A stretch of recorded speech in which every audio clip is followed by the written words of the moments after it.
Football League in his career, 30 touchdown receptions.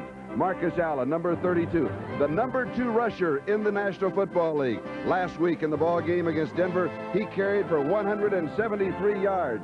This year, he has scored already 11 touchdowns.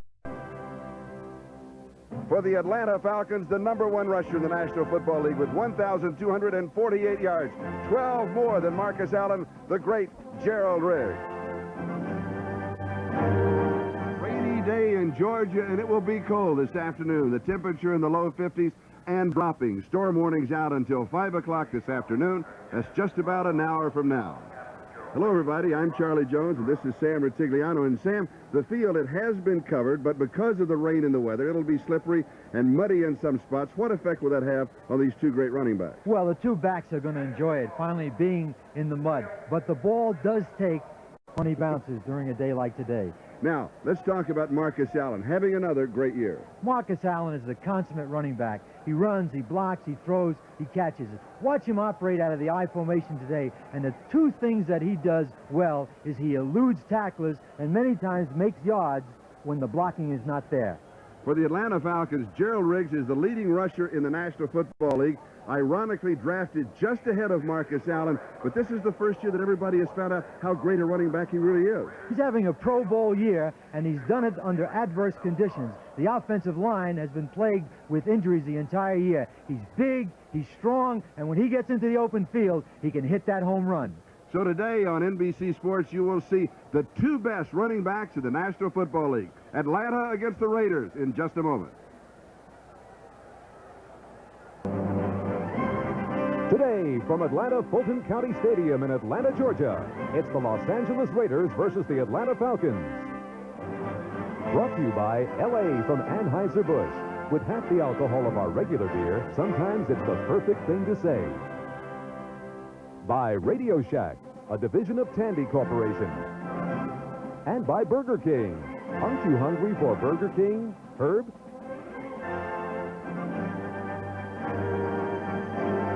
Here are the standings in the AFC West this morning. Denver and the LA Raiders tied for first with identical 8-4 records. Now, Denver is currently playing at Pittsburgh, and there's just about 2 minutes to go in that ball game, and the Broncos lead it by 1, 24-23, officially now 1:30 left to play in that ball game. And Atlanta will be receiving here, so that means that Chris Barr is kicking off with Cliff Austin, Dan Wagner, the deep backs on the return. And here is Austin from a yard deep. A flag is already down as he returns to about the 16-yard line, where Jack Splarick brings him down. But we have that flag dropped at the 30-yard line. Jerry McBride is the referee. And Ben Montgomery, the umpire, is the official talking with him. There is no foul on the play. There is no foul. So they will put the flag back in their pockets, and Atlanta will go to work. Offensively, Dave Archer. Gerald Riggs, he is the man to watch. Arthur Cox, Billy Johnson, Charlie Brown, Cliff Benson. And that offensive line, and it's kind of a helter-skelter offensive line. Sanders, Kiwa, Van Note, Pellegrini, and Fralick, they've made all kinds of changes. They've lost 3 starters out of that offensive line. And here is Gerald Riggs. And Riggs is cut down just about at the line of scrimmage by Stacy Turan, the strong safety. And Stacy Turan, the strong safety, is committed to the line of scrimmage. They're going to have 8 people on the line of scrimmage to stop that single back attack. You're looking now at the basic 3-4 set of the Raiders. They're the linebackers. And the secondary that is talked so much about with Hayes and Haynes in the corner. Turan and Otis McKinney, as Van McElroy is out with a hamstring. Not expected to play, but could, but not expected to. Second down and 10. No gain on the last play, and here's Gerald Riggs. Riggs across the 20 to about the 22-yard line. So he'll be picking up around 6 yards on the play as Joe Washington comes in on a 3rd down and 4. But Gerald Riggs is going to be the man that everybody is watching today. This is the leading rusher in the National Football League, has that 12-yard edge on Marcus Allen. So that's one of the key matchups, game within the game, Sam. And it's unbelievable that he has not had one fumble this year with all those carries.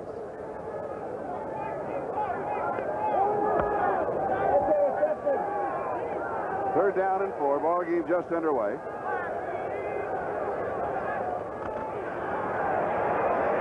Archer rolling left. Nobody takes the fake, and he goes out of bounds at around the 23-yard line. So it'll be fourth down, still 3 yards to go. And the kicking team comes down. That means that Ralph Giacomo will be kicking. Giacomo, let me correct that pronunciation, out of Penn State. Atlanta with not only injuries to everybody in the offensive line and injuries almost everybody in the secondary. Rick Donnelly, their starting punter, was also injured. And so Giacomo will be kicking to Fulton Walker. Walker, the number 3 punt returner in the AFC.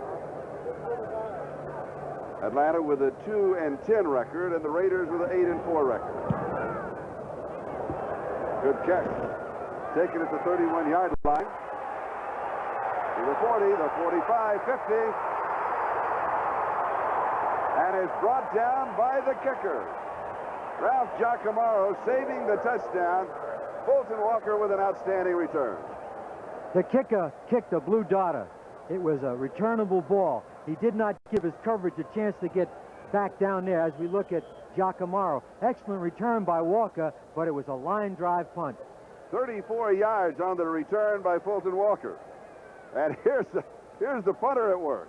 Hey, not a bad tackle. Now we know why the punter got hurt at Atlanta. That's what happened. You're right. Exactly. And came down with a knee injury. So the Raiders go to work at the Atlanta 36 first down. Here's Mark Wilson. Wilson goes for it all into coverage. And it is intercepted in the end zone. Bobby Butler. Dookie Williams, the intended receiver.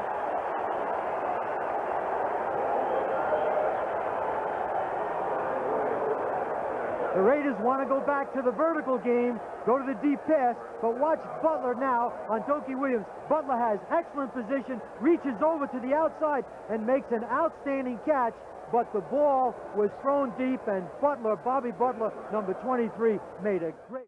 35 seconds. That is the time remaining in the first quarter. We have no score. First turnover. Bobby Butler with the interception as the Raiders went deep. And here's a look at the Falcons and their opponents scoring quarter by quarter. And as you can see, when the Falcons get down to the fourth quarter, their opponents have a field day. They also have a good time in the second period. The Raiders, the heavy favorites in this ball game. And of course, next week, Los Angeles at the Denver Broncos. But first things first, Atlanta has the ball at their own 20-yard line, first down.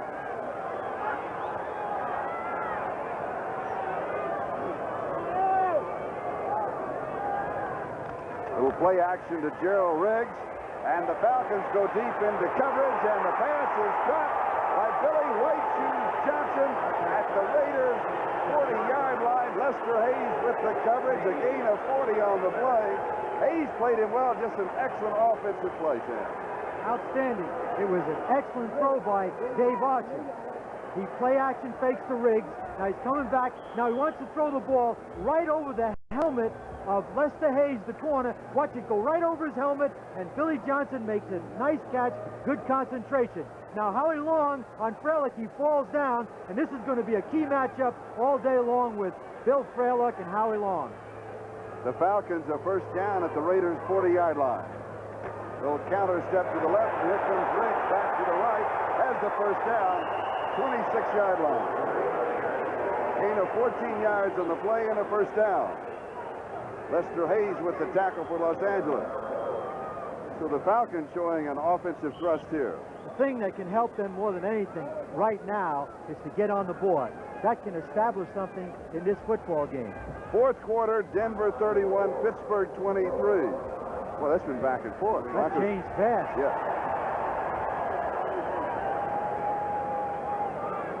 Officials are going to mark it at the 27-yard line officially. And it's a first down. Johnson in motion. And here's Gerald Riggs. And he is wrapped up. We'll give him a yard at the 26, so it'll be second down. So that means that in the West, Denver's record is now 9-4, and the Raiders need to win here to tie, or to remain in a tie after today's action. A fake of the reverse. Here's Riggs as he keeps. Doesn't seem to fool a lot of people. And he'll lose a yard, maybe two. Well, when Gerald Riggs has the ball, you can do all the faking you want. They're going to go after Gerald Riggs. Reggie McKenzie made the tackle for the Raiders. So Riggs loses a yard now. 5 carries and 19 yards rushing. A chance to look at the other scores of the early games in the National Football League. Cincinnati with that big win. Fourth quarter, Philadelphia out in front of Minnesota. A final, New Orleans defeating the Rams 29-3. Boy, things are getting NFC West, yes. And both coaches' names were Phillips. Bum and Wade. Bum and Wade. Third down with pressure. The pass is complete to Billy Johnson. Johnson is dropped at the 21-yard line after a gain of 6 on the play. And it is James Davis who makes the tackle. And the kicking team comes in, so a field goal attempt by Mick Luckhurst. Dave Archer will be holding, and the snapper is the offensive left tackle, Eric Sanders. Luckhurst is hit 19 of 22 and is now number 3 on the all-time list in the National Football League in percentage of field goals with 73.7. This one from the 29, an attempt of 39 yards.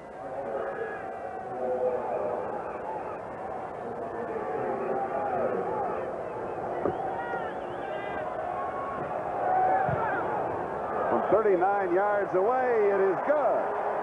And the Falcons are on the board. Is Atlanta 3, the Raiders nothing, 11-10. Time remaining in the first quarter. Cleveland 35, the Giants 33. That's a fourth quarter score. That game's still going on. And Philadelphia 23, Minnesota 21. That's a fourth quarter score. And here it is Atlanta 3, the Raiders nothing in the first quarter. Fulton Walker takes it right at the goal line. To the 10, a little sluggish in the going. It has been raining, and he's wrapped up after a good return at the 37-yard line. John Thomas of the Falcons is the man who got him. Let's look at the offensive set of the Los Angeles Raiders with Mark Wilson, the quarterback, Hawkins and Allen, the running back, Hester, of course, the rookie, Dokie Williams, and the great tight end, Todd Christensen. And that offensive line of Davis, Hanna, Mosbar, Marvin, and Lawrence.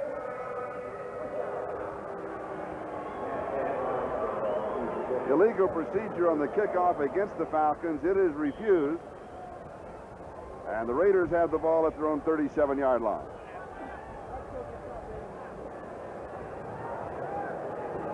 Raiders have been on the field offensively for just one play, and that was the interception by Bobby Butler in the end zone. And here's Marcus Allen. Allen to the 44-yard line, gain of 7. It'll be second down and 3. John Rady making the tackle. Let's look at that Falcon defense. Brian Pitts, Benish, and Gann. Gann, of course, being the rookie. Rady, Curry, and Richardson, the 3 linebackers. Falcons, one of the few teams in the National Football League with a standard 4-3 set. Butler, Kaysen, Case, and Tiger Green, 2 rookies in that secondary. They've had a lot of injury problems in the secondary and in their offensive line. Second down and 3. First down for Marcus Allen. Scott Case making the tackle. A gain of 16 yards on the play. And don't worry about it. Marcus does know that he trails Riggs by 12 yards. Isn't that right, Sam? That's exactly right. Watch Marcus now. It's a counter play to his left. Gets a good block by number 70, Henry Lawrence. Now he's in the open field, and he causes people to miss. Now watch him spin and turn for extra yardage. This is going to be a great matchup between Riggs and Allen. Marcus Allen, the number 2 rusher in the National Football League. And, of course, Gerald Riggs for the Falcons, the number 1 rusher. Mark Wilson, the throw, fires, and it is incomplete. Jesse Hester, the rookie tight end from Florida State, the intended receiver. And Wendell Kaysen had the coverage, so it'll be second down and 10 at the 42. It's going to be very important for Atlanta today to stop Christensen. As you can see, he's being mugged by the 2 linebackers. He and Allen are the two most productive pair of the Raider offense. We've had rain last night, fog and rain last night, rain all day today, and storm warnings. And in addition, the Falcons have a 2-10 record, so there will be some empty seats today, and that should come as no surprise to anybody. Marcus Allen getting the call. Al Richardson makes the tackle. Richardson played his collegiate ball at Georgia Tech, and the Ramblin' Wreck still celebrating after the win over Georgia last night. Marcus Allen, 3 carries, 26 yards rushing. The ball at the 37-yard line. 3rd down and 5. Falcons out in front by a score of 3-0 on a Mick Luckhurst 39-yard field goal. And Denver defeating Pittsburgh 31-23. So the Broncos record 9-4. Touchdown, Jesse Hester. 37 yards. And the name of that game is pass protection. He had all day long in the pocket to find Jesse Hester. And there's Mark Wilson congratulating him. That's the one thing they wanted to do today. Get to the vertical game. Get to the bomb. They went to it right away and had an interception, and now a touchdown by Jesse Hester. 37 yards on the touchdown pass, and ironically, the drive started at the Los Angeles 37-yard line. Extra point is good, and the Raiders have moved out in front by a score of 7-3 with 8:52 left to go. We're in the first quarter. Mark Wilson is setting, and watch the protection. He's got all day long. He's going to go to the corner on the left of your screen to Jesse Hester, and you can see 20 trailing Wendell Kaysen. That's the man that he beat to the inside and then broke it cleanly to the outside and was wide open. Excellent throw and protection by Mark Wilson. And for Hester, that is his 5th touchdown reception on the year, and for Mark Wilson, his 12th touchdown pass. Austin and Wagner are deep, and it'll be Cliff Austin on the return. And the flag is down at the 10-yard line.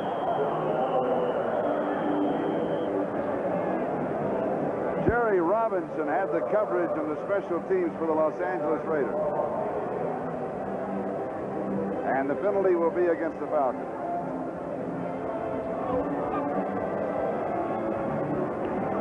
Holding number 92 on the receiving team. First down. Ronnie Washington called with a holding penalty.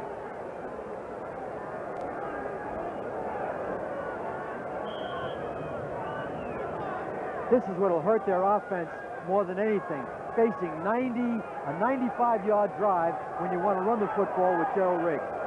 First down at the 5-yard line. Riggs so far has rushed for 19 yards. Marcus Allen has rushed for 26. And here comes Riggs again from the 5. We will give him 3 to the 8, and it'll be 2nd down and 7. Fourth quarter, Philadelphia 23 and Minnesota 21. Eagles up by 2. 49ers leading Washington 7. I think that game just underway. Seattle leading Kansas City in the Kingdome 3-0. And that game just underway. Here it is 7-3 with just over 8 minutes to go in the first quarter. Raiders out in front of the Atlanta Falcons. And Riggs to the 10-yard line. They made this mark at the 11-yard line. Drama continues in Giants Stadium. The Jets had it there last Sunday, and now the Giants. But this time, as Ahmad told you, the Giants coming out on the short end of a 35-33 score. 3rd down and 4. Archer. And the pass is incomplete. Charlie Brown, the intended receiver. We have an offside by Howie Long.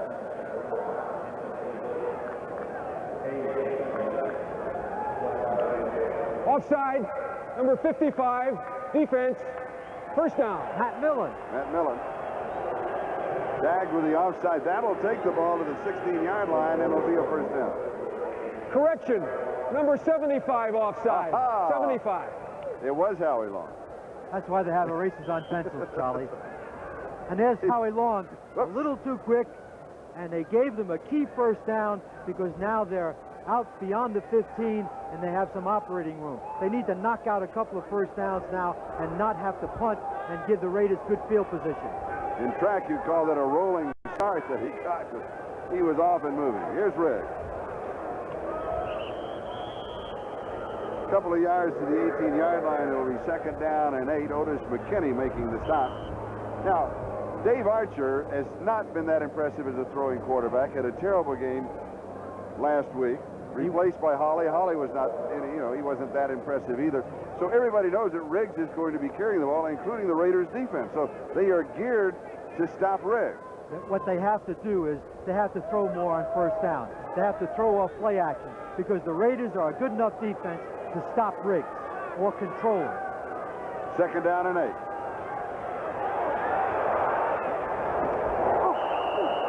It is caught by Charlie Brown. No, they're going to rule it incomplete. Howie Long was putting the pressure on Archer. Archer came to his right. I thought Charlie Brown was a little late coming back to him, Sam. This is by design. They're going to take Archer out of there so he can get away from the pressure. Howie Long is pursuing him. Now Archer throws the ball upfield, complete, but out of bounds. No, it's not complete. That would have been a catch, but Charlie Brown dropped the ball. Archer's completed 2 of 3 for 46 yards. Of course, the big one to Billy Johnson. And it's third down and 8. The ball at the 18-yard line. Has protection over the middle, and that was catchable.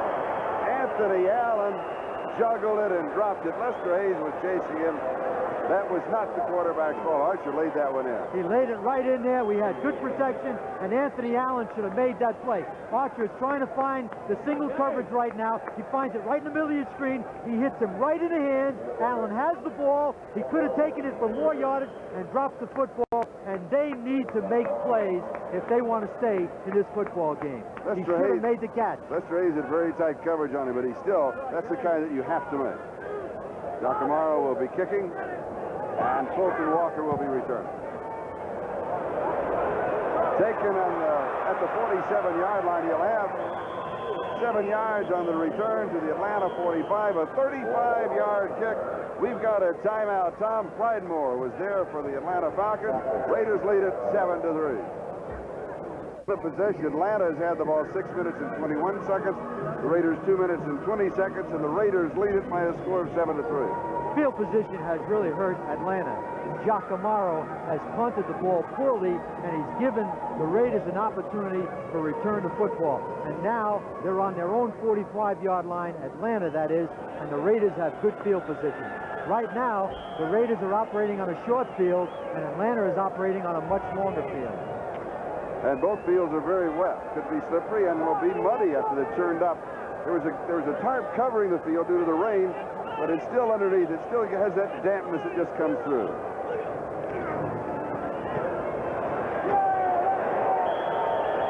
Second back coming through, Marcus Allen now for an update. NFL 85, Ahmad Rashid. Amazing. That makes it even more interesting for San Francisco. That's right. The Rams' record now is 9-4. San Francisco's record is 7-5. Their game just underway, and they still play each other in the West. Little play action fake. Flags are down, and the pass is incomplete.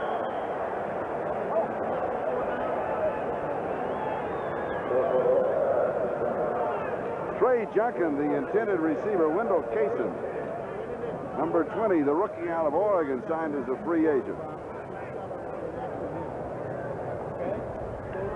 Holding, number 23, defense, automatic first down.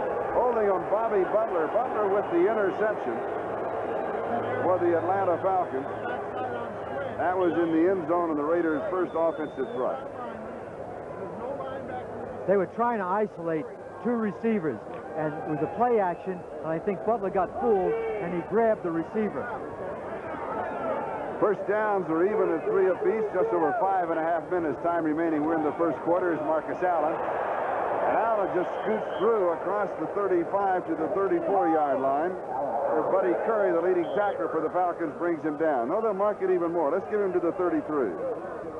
This is an offensive line now to have played together just 3 games. Now watch Hanna, 73 on Benish, gets good movement, and he pushes him back off the line of scrimmage, and now he's looking for someone else. But just to the right of that hole, Marcus Allen went through it for a substantial gain of 8 yards. Second down and 3 at the 33-yard line. Wilson going deep again. Incomplete. Jesse Hester, the intended receiver, and Scott Case, along with Wendell Kaysen, were picking him up for the Falcons. So the Raiders going long early in this ballgame, time and time again. They're trying to get the vertical game. There's 72 most far. Hanna goes to his feet. He's getting help by 27 Falcons, and Hester is going to drop this football. He's open. He gets both hands on the ball, but he's leaving his feet. He should take another step, try to run through the ball and make that catch. Now, last week, he dropped a similar pass right in the end zone, but they are not hiding their intention. They're trying to go deep for the bomb. Mark Wilson has completed 1 of 4 passes, and that was the 37-yard touchdown pass. This one is low. And this is to Jesse Hester again, and Kaysen has the cover. So it'll be 4th down and 3 back at the 33-yard line. And Ray Guy will come in to kick. A field goal attempt would be at about the 40-yard line. It would be an attempt of 50 yards. Not that much wind, and what wind he had, would be with Chris Barr. But it's tough to go for long field goals when you have a sloppy field. You can't get that plant foot down. Exactly. The field goal kicker would not have his timing and good balance on the field. So bringing a punter in is a good move at this point. There's Anthony Allen counting them. You're supposed to have 10 now, Anthony, and you make 11.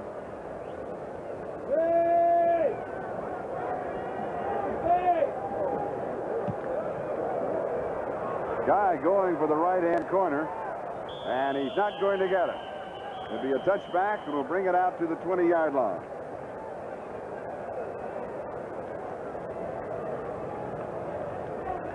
So Atlanta offensively will go to work at their own 20-yard line as we check the scoreboard. Denver 31, Pittsburgh 23. That is a final. And Denver and the Raiders meet next week at Mile High Stadium. Cleveland 35, Giants 33. That is a final. Houston 27, but Cincinnati 45. Minnesota 28, Philadelphia 23. Philadelphia led 23-0 in that ballgame. 4:39 time remaining here. First quarter, Raiders lead at 7-3. Little mix-up on the receiver, but Gerald Riggs finally pulled it in. Howie Long with the tackle, along with Stacy Turan. They've got 8 people on the line of scrimmage, and they're going to have to throw the ball on play action on first down, and that'll loosen up the defense, and then they can get back to Gerald Riggs running the football. But they have to have some degree of flexibility in their attack. And a chance to look at some of the other finals, and this game just underway. San Francisco 7, Washington 0. First quarter score. Again here, Raiders lead at 7-3. Second down and 1 at the 29-yard line, and here's Gerald Riggs. Riggs needs to only cross the 30, and he does to the 31. He'll have the first down. What does this do? You've got the top 2 running backs in the National Football League in Gerald Riggs and Marcus Allen. You've got a sloppy track, bad field. Well, I think it's going to help both the backs because they're big, strong backs, and they've got good strength. As we look at someone getting some instruction on the sideline, apparently from defense. But I think a track like this is going to help both backs. The key to it is obviously the Raider offensive line. Riggs 9 for 29 yards rushing in this ballgame. Little play action fake. And the pass is incomplete. Lester Hayes was going up for it. Billy Johnson, the intended receiver. And James Davis was also there for the defense.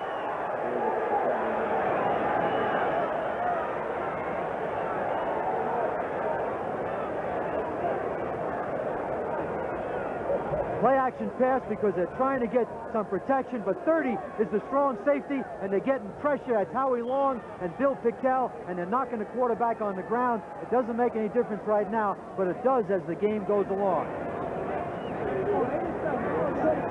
The Atlanta coach right now talking about defense and some adjustments as the offense is on the field. 2nd and 10, the ball at the 31-yard line.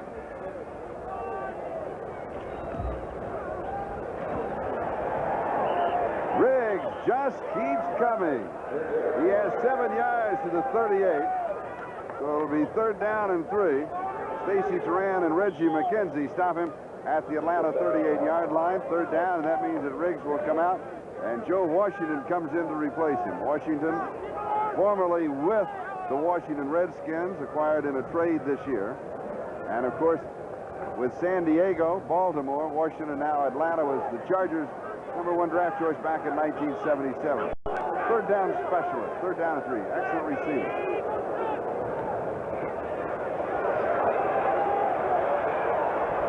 It's there! Arthur Cox! Almost slowed up too soon.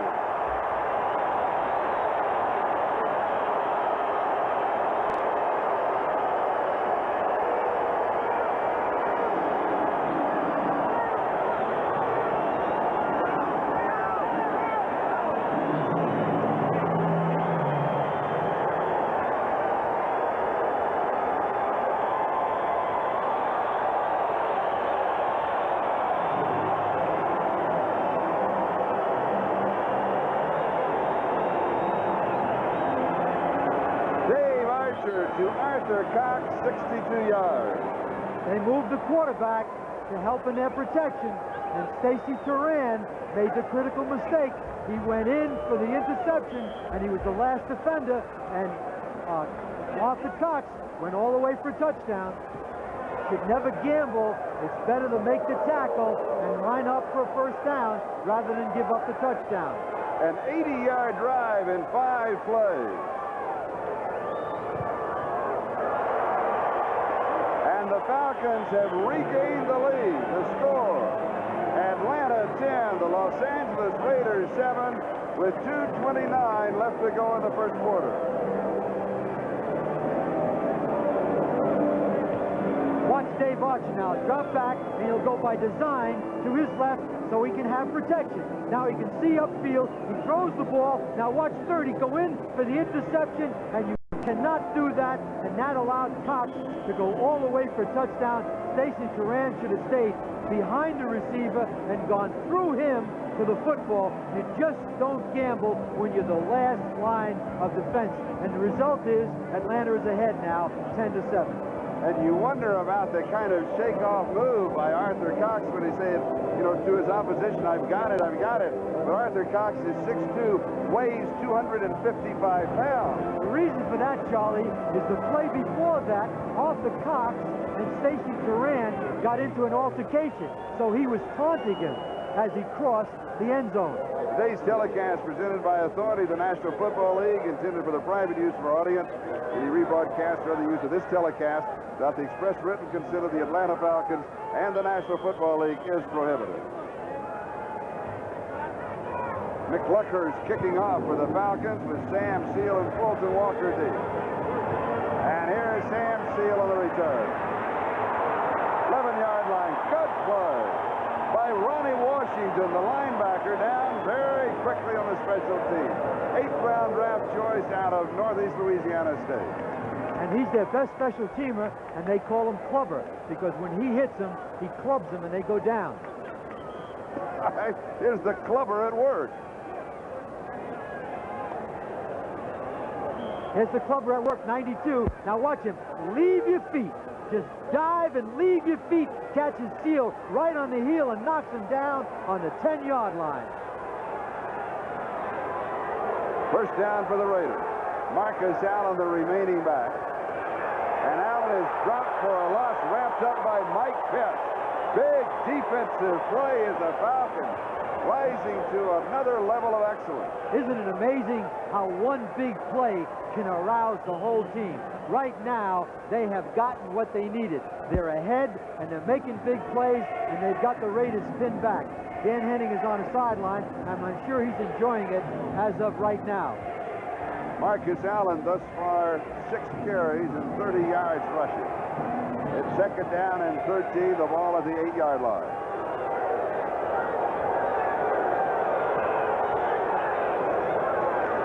Here's Marcus Allen. Back to the 11. 3 tough yards that simply were not there, and he got them. It'll be third down and 10. John Rady, the linebacker for the Falcons, makes the tackle. The Falcon defense is a 4-man line, but it's designed just like the Bears. Of course, not the same people. And they're a very penetrating defense, and their 4 up-front defensive linemen are young, but they're very big, very strong, and dominating. And right now, they're doing an excellent job against the Raider running game. Third down and 10. The Raiders have converted 1 of 3 third down opportunities. The pass is complete to Todd Christensen. He may have it. It's going to be very close, but I think he has it. Scott Case, the strong safety with the tackle. He needed 10 yards. And it looks like it's right on the marker. They may want to measure it.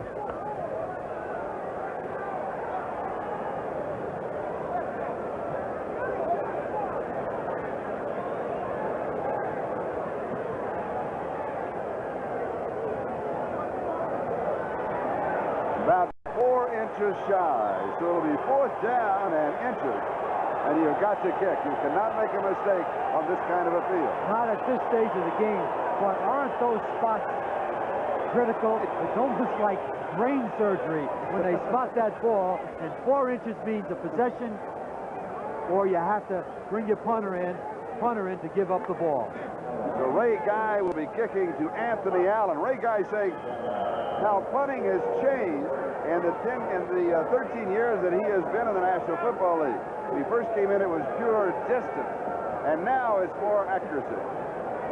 Here, though, he needs the old style. He needs distance and hang time for his coverage men.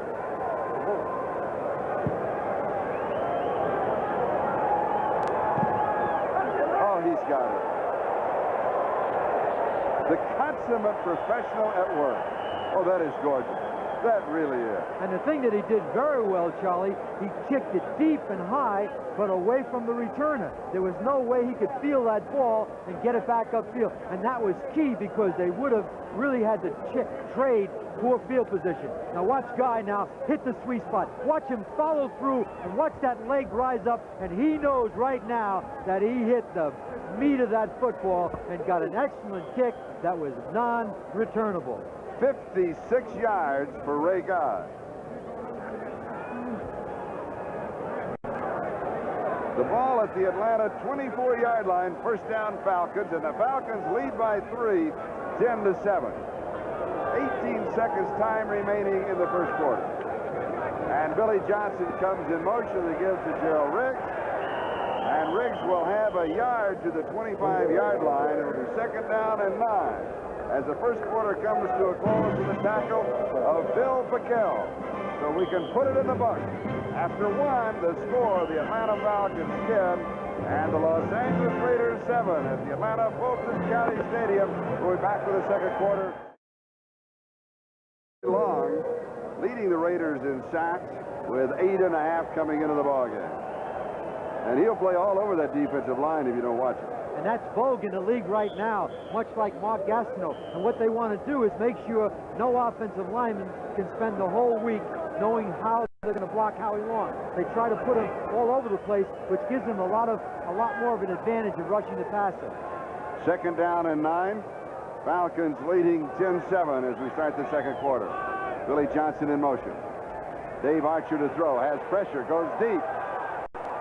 And it is incomplete. Anthony Allen, the intended receiver. Bill Pickel was putting the pressure, and Lester Hayes had the coverage downfield. Let's look at the statistics in the first quarter. There they are. The biggest stat has to be the passing yards by the Falcons, and of course, in that one big play, which gave them an opportunity to jump up 10-7. Time of possession right now, really, there's no factor. That's right, the 62-yard touchdown pass to Cox. That's the big difference as far as statistics are concerned in the first half. 3rd down and 9. The ball at the 25-yard line.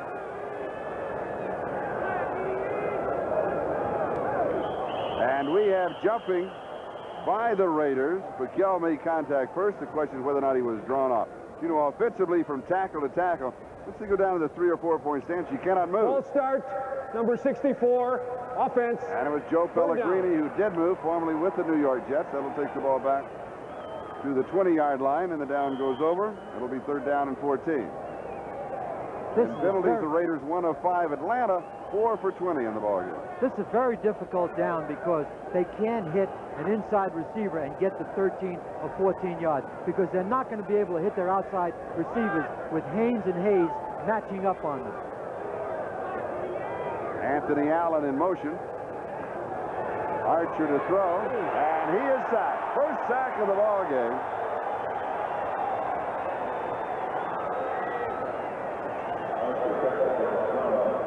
That was 99, Sean Jones, who has replaced Lyle Alzado. He's big and strong and very quick. Watch him go through two blockers. He's going to come right out of the middle of the screen, and that was sheer pressure and strength right in the middle to sack Dave Archer.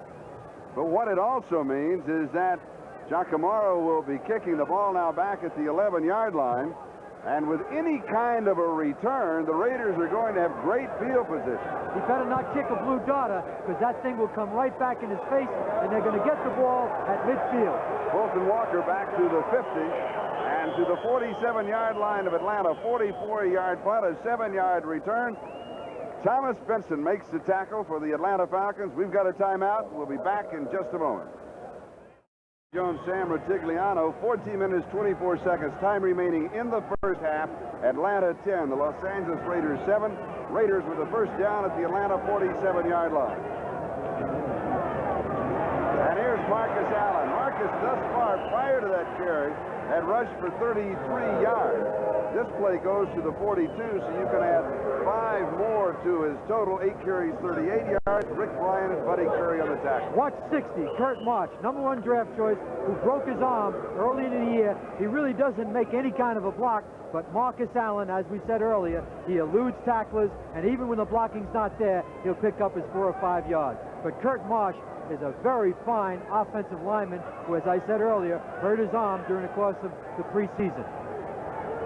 And Allen now rushing for 38 yards. Riggs of Atlanta's rushed for 37. It's there. Flag is down. Pass is complete to Doki Williams. But there was a marker thrown at the 30-yard line. Scott Case had the coverage. It looks to me like it was pass interference on the part of the defense. That was Bobby Butler covering. Holding, number 23, defense, penalty declined, first down. Holding on Bobby Butler refused. Play goes to the 18. Here's what you want. Good protection. Now he's going to find Doki Williams one-on-one in the middle, and he's running away clean. And here's where he gets the shot right there by Scott Case, and it's a first down on the 18-yard line. Again, good protection and one-on-ones with your receivers against the defensive backs. And a gain of 24 yards to the 18. And here's Frank Hawkins. And Hawkins just back to the line of scrimmage. So it'll be 2nd down and 10 as Rick Bryan and Mike Gann make the tackle. Charlie, I talked early about the Atlanta defense. And when they're committed to the bad game, if they're going to be good on defense, particularly pass defense, they've got to rush the quarterback, because those 3 defensive backs in the secondary, Kason, Butler, and Case, have got all one-on-ones. They mark Frank Hawkins for a gain of a yard, 2nd and 9. That carry by Hawkins is the first carry by anybody else offensively besides Marcus Allen. He's going to Christensen. Incomplete. And Todd almost had the touchdown. Christensen was covered by a shift. He shifted to the outside in a split end position, and he was actually covered by a linebacker. And here's Mark Wilson. He had to recock because he came off, and Christensen almost makes an outstanding catch. As a matter of fact, Christensen has made those catches in the past. look for them to do that again if they can isolate Todd Christensen on a linebacker to the outside. 3rd down and 9.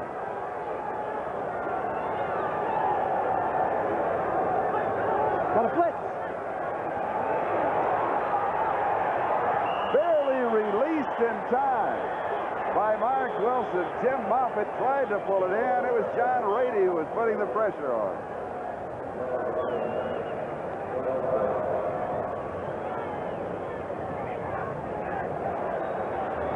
Almost another flag right here, and the only thing that prevented that from being pass interference is the ball was not catchable.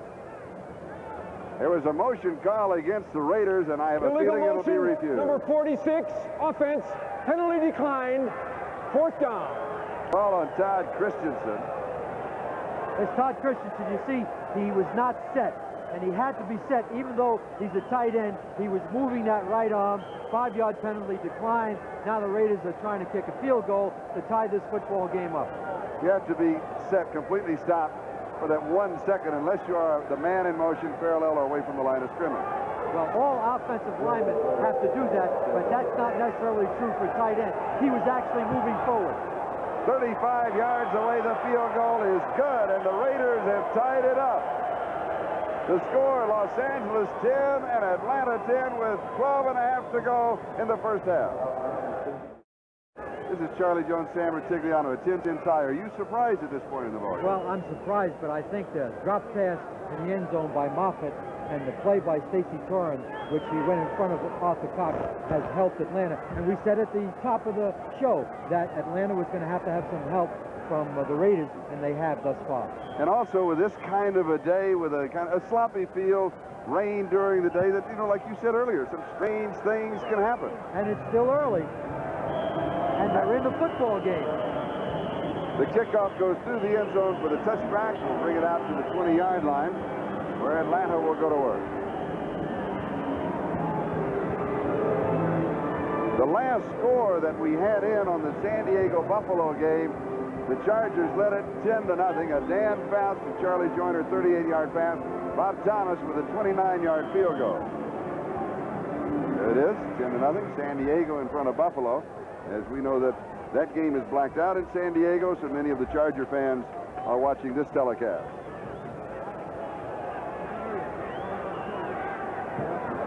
Atlanta goes to work at their own 20-yard line. Gerald Riggs has rushed for 38 yards thus far in the ballgame. Archer now opens up throwing on first down, and it is good. Billy Johnson pulls it in, 27 yards on the play. They're going to work on Stacy Torrens. Billy Johnson was singled on Torrens right now, and you have to throw the ball on first down. Stay in the pocket, 75. Howie Long comes from the rear, but watch him hit Billy Johnson. Torrens is one-on-one, and that's the veteran receiver. And a big play brings the ball almost up to midfield. Nice catch and a good throw and good protection. Selection of throwing on first down is key for Atlanta right now. Atlanta's ball at their own 47-yard line, tied 10-10 with 11:45 left to go in the second quarter. And here is Gerald Riggs. And Riggs goes to the 50, so he has 3. And Riggs now has rushed for 40 yards in the ball game. Marcus Allen has rushed for 38, so they are staying even. Stay close, and as long as they have good field position. Now watch Billy Johnson concentrate and make that catch, and he is being singled on Stacy Torrens, who's a strong safety. And outside receivers, one-on-one against a strong safety, most of the time are going to win that battle. The ball just shy of the 50-yard line. It's second down and 7. Charlie Brown in motion. Little play action fake, a fake of a reverse, and then knocked away by Bill Pickell.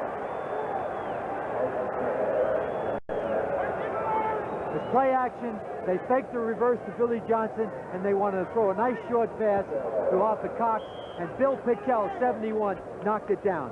Watch Howie Long get up high, but Pickell right now gets his left hand right in and knock it down, and there's Cox standing right there for the first down. Third down and 7. Be careful now. Pass rush, pass rush. Anthony Allen in motion. Pressure coming from the outside. Flag is down. Incomplete. Jeff Barnes was there for the defense. Joe Washington, the intended receiver. There was a flag dropped back at the 45-yard line. It looks like it's going to be against the Raiders.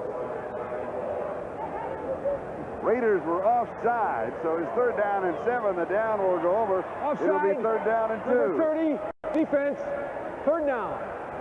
Stacy Turan lining up offsides. Now, Lester Hayes has been caught a couple times doing that this year. Stacy Turan was on the line of scrimmage looking to blitz, and right now, number 30 is not having a good afternoon. 3rd down and 2 when you have Gerald Riggs can pick up that critical yard. At that big, strong back, they could even go for it with 4th down and less than a yard. But Joe Washington is in the football game. They're going to throw on 3rd down and 2. They're going to Joe Washington. Has a man open. It is there. It is Joe Washington. Big play to the 10-yard line. 35 yards. They had him isolated on Otis McKinney and a linebacker. Matt Millen had the coverage on it, number 55. As Archer throws a nice pass. He gets to the outside of Matt Millen, and anytime you get Joe Washington on Matt Millen, you're going to lose on defense.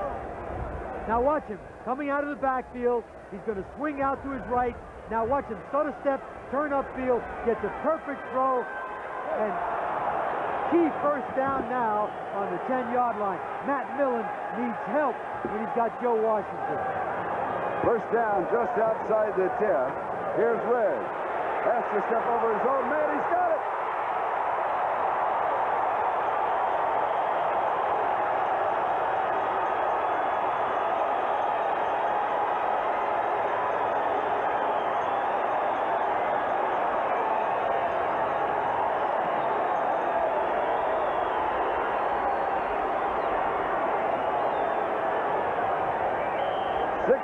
To 10, Riggs scoring officially. They mark it from 11 yards out. And the Falcons are back on top. They've never trailed. They've been tied. But now they lead 16 to 10 and threaten to make it 17 to 10. What they're doing, Charlie, is they're throwing the football with success as we see the extra point. And that has put the Raiders in a little bit of a problem as far as trying to stop just Gerald Riggs. An 80-yard drive in 5 plays with Gerald Riggs scoring from 11 yards out. And Lucker's kicking off for Atlanta with Seal and Walker, the 2 deep backs. And this is Sam Seal at the 4-yard line. Gets around the corner to the 20, and then is pushed out of bounds in the neighborhood of the 30-yard line by Sean Thomas. Now let's go back to that touchdown run of Gerald Riggs, his 8th touchdown on the year. He takes a counter step. He goes up through the hole. Eric Sanders, 67, falls down, but all he needs is a crack, and he's in the end zone. There had to be a good down block by Bill Frelick and Arthur Cox on the right side. He steps right over 67, gets in the end zone for a touchdown. If they get that football in good field position, Gerald Riggs is going to gain a lot of yards, and it's not even half over at this point. Total net yardage thus far for the Raiders, 109 yards. For Atlanta, 239, more than double. They try to get it back. It is incomplete. Jokey Williams, the intended receiver. Charlie, the Raiders make those plays in the past. Watch Jokey Williams. He's got a step on Kason. One more step, and he makes that play. And you have to make those plays. That was an excellent pass on the part of Mark Wilson. He should have run right through the ball. He had to step on the corner. Mark Wilson completing 3 of 10 for 70 yards. 2nd down and 10 at the 30. And here's Marcus Allen. Allen has 10. Allen has 20. Inside the 40, or the market right at the Atlanta 40-yard line. And what a great block by 84, Jesse Hester on the sideline. Vintage Marcus Allen, I formation. Good block by Hawkins, 27, breaks to the outside. Another good block by 79, Brad Davis. Now watch him move to the outside. Now watch this block by 84, Hester right there, gives him an additional 5 yards. And the Raiders are back in good field position with a 1st and 10 on the Atlanta 40. Marcus Allen, 9 carries, 68 yards, play action fake by Wilson. Todd Christensen is there, catches it as Deckman holds on at the 24-yard line. 16 yards, first down. Todd Christensen, the premier tight end in the National Football League. Scott Case cannot cover Todd Christensen one-on-one. There he is making a hit, but he's got to cover him. They're putting tremendous pressure on the receivers. Watch him come off the line of scrimmage. Buddy Curry is trying to stop him, but the strong safety has got him one-on-one, and he needs more help underneath by those linebackers. Second reception for Todd. He has 25 yards in the ballgame. First down for the Raiders at the Atlanta 24-yard line. Marcus Allen has 4 yards to the 20. It'll be second down and 6. Ronnie Washington with the tackle as Marcus kind of steps out of the mud. Field is wet and damp and muddy in spots, but it's in excellent shape. Isn't it good to see dirty jerseys and mud all over the helmet? It's like playing football back in the good old days. The way it's supposed to be played. Exactly. Oh, and Marcus wanted a special happy birthday to his mother, Marcus Allen's mother. Today's the birthday. So I know she is celebrating along with Marcus, who's having an outstanding game. Happy birthday, Mrs. Allen. We're going deep again. 84, Hester. And he's out of the end zone. Jesse Hester has a touchdown reception in the ballgame. That one from Wilson for 37 yards. There are one-on-ones all over the place. Take a look at the secondary. Hester now is going to break cleanly in front. And it's unfortunate that Wilson did not see him earlier because he threw the ball on the back line. Now watch Wilson right now. He should deliver the ball. He's looking all over. He's trying to focus. He sees it too late. Now he's going to get hit and sandwiches late, but he should have made that play. Hester was open when he crossed the 15-yard line. Third down. Watch Stokey Williams now. He's got a one-on-one on the bottom of the screen. All the time in the world, the pass is incomplete. Christensen, the closest receiver. John Rady was there for the defense. And the field goal team will be coming out. Mark Wilson looks like he's not focusing on the receivers. He just looks a little tentative right now. And there are receivers, believe me, that are running through that secondary wide open. Wilson has completed 4 of 13 for 86 yards.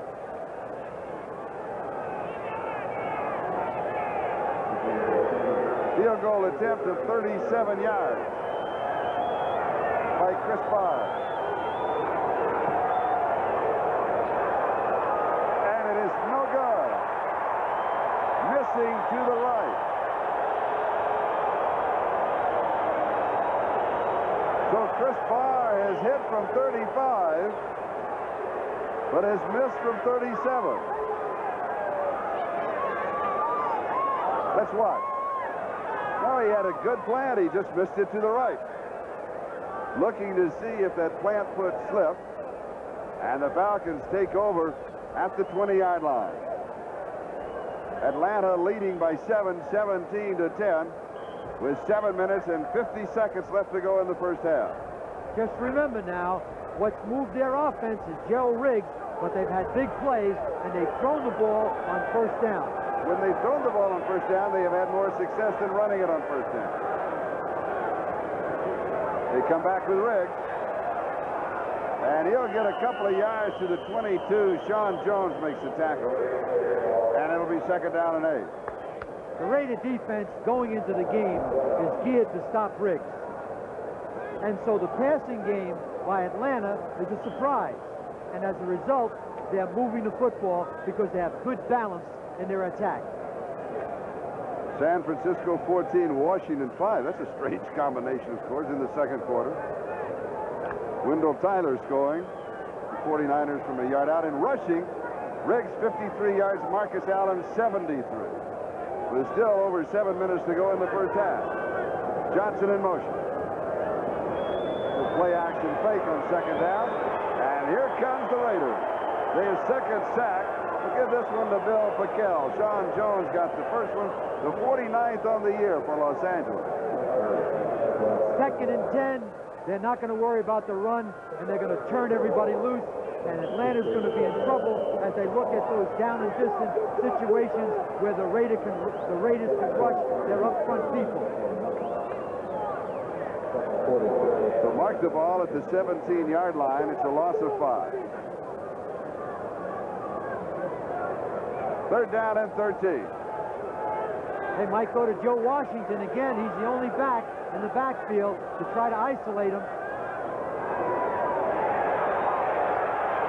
Flags are down as Archer scrambles to the 26-yard line. That's 4 yards shy of the first down. Otis McKinney, the free safety, makes the tackle for the Raiders. And we point out he does not make the first down. It is holding against Atlanta, and the Raiders will refuse that one. They will want the Falcons to kick.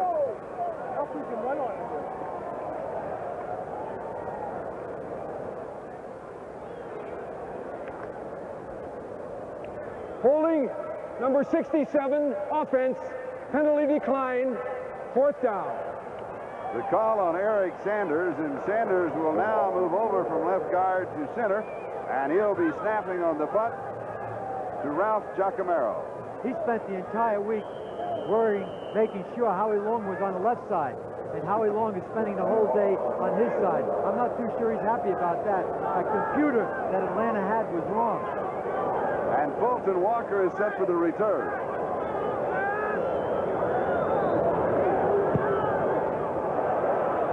It's another returnable ball. 31-yard line.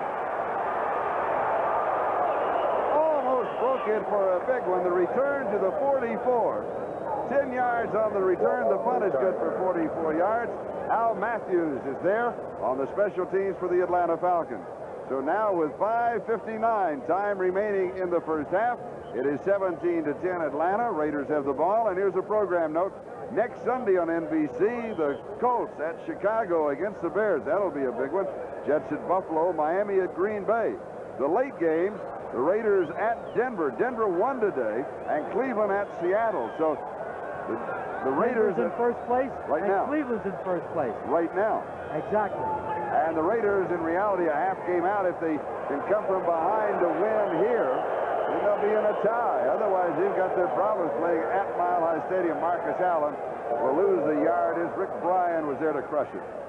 What a play by Rick Bryan. It's I formation. Now watch 77 destroy the back and then take the other back who has the football. An outstanding play by that fine #1 draft choice from the University of Oklahoma, Rick Bryan. Mark it for no gain, so it is second down and 10.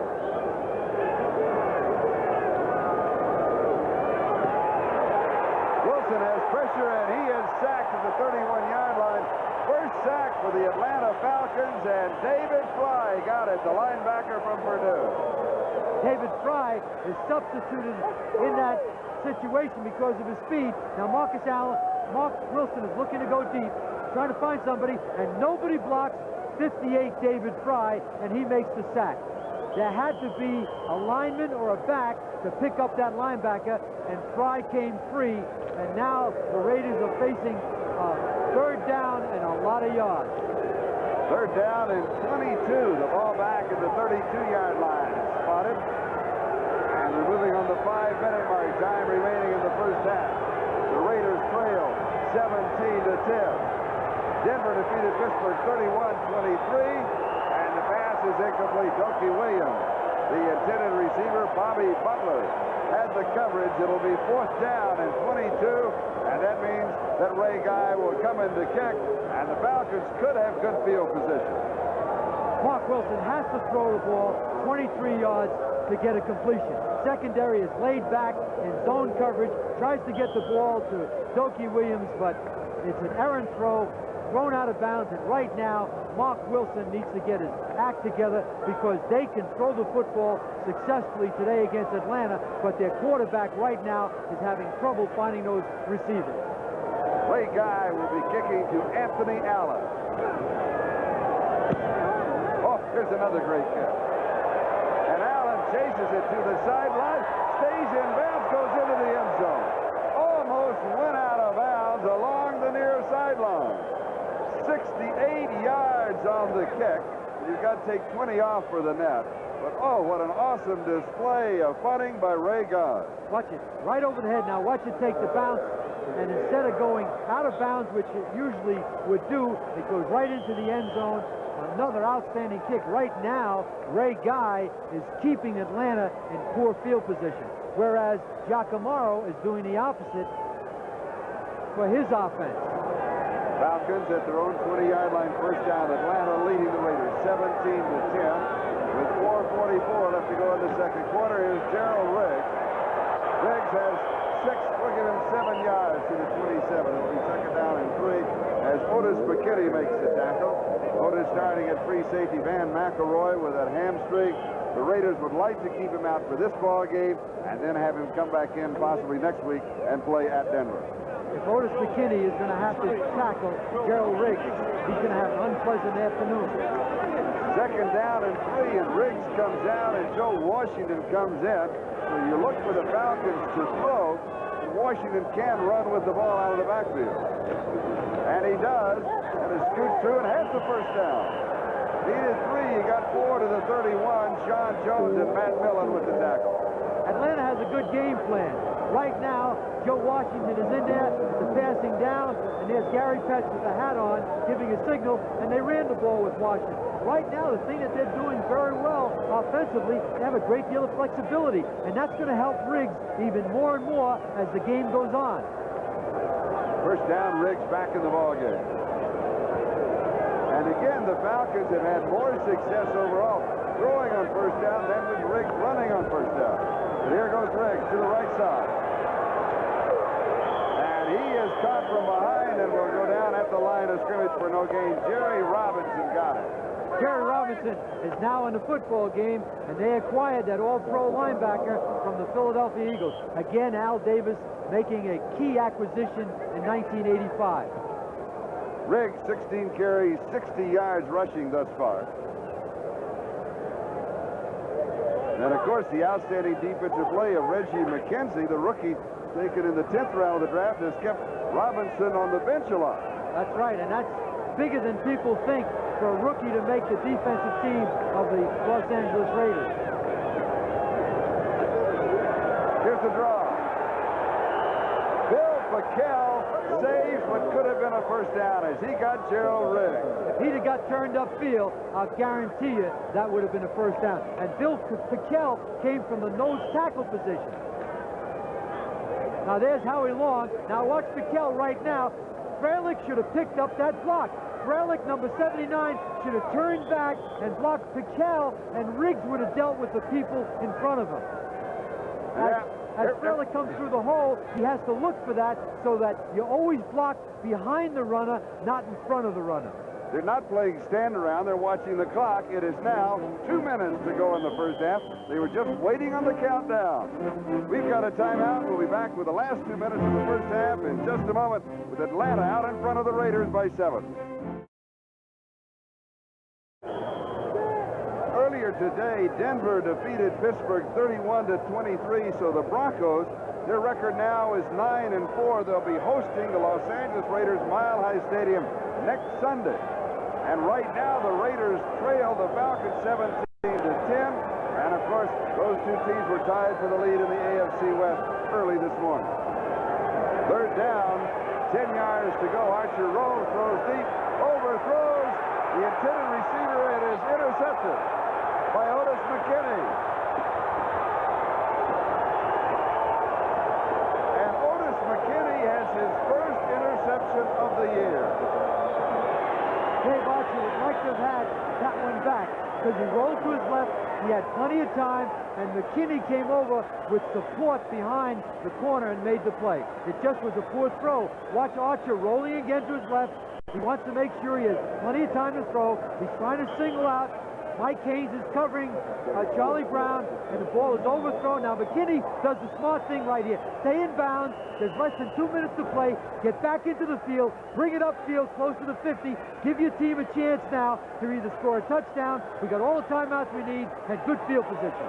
The ball at the Atlanta 44-yard line, 22 yards on the return by Otis McKinney. Wilson fires. Christensen has it right at the first down marker. Charlie, I would do that all day long if they're going to split Todd Christensen out and have a linebacker, number 56. Al Richardson. Al Richardson cover. Uh-oh, Scott Case is hurt, the strong safety. And they also have someone else down.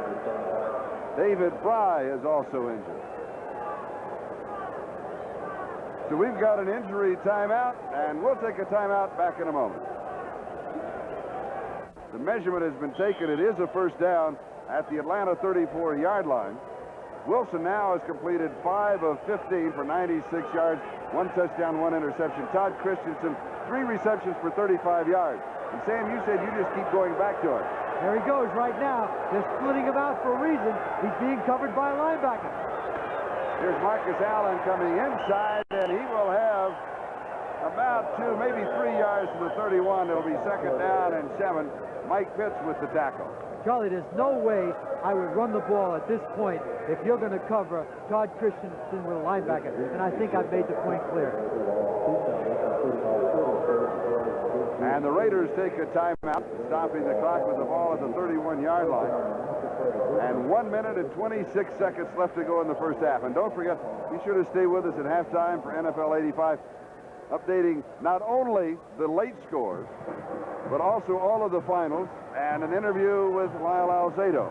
There is the Wilsons on a sideline talking to Tom Flores, and what they're talking about right now is, look, we have 2 timeouts, a minute and 26 seconds.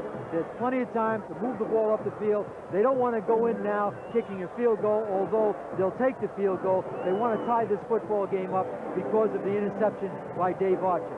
An important thing right now is get the ball to Todd Christensen. I look for Atlanta right now to make some type of adjustment, and very frankly, their receivers have been running free up the field.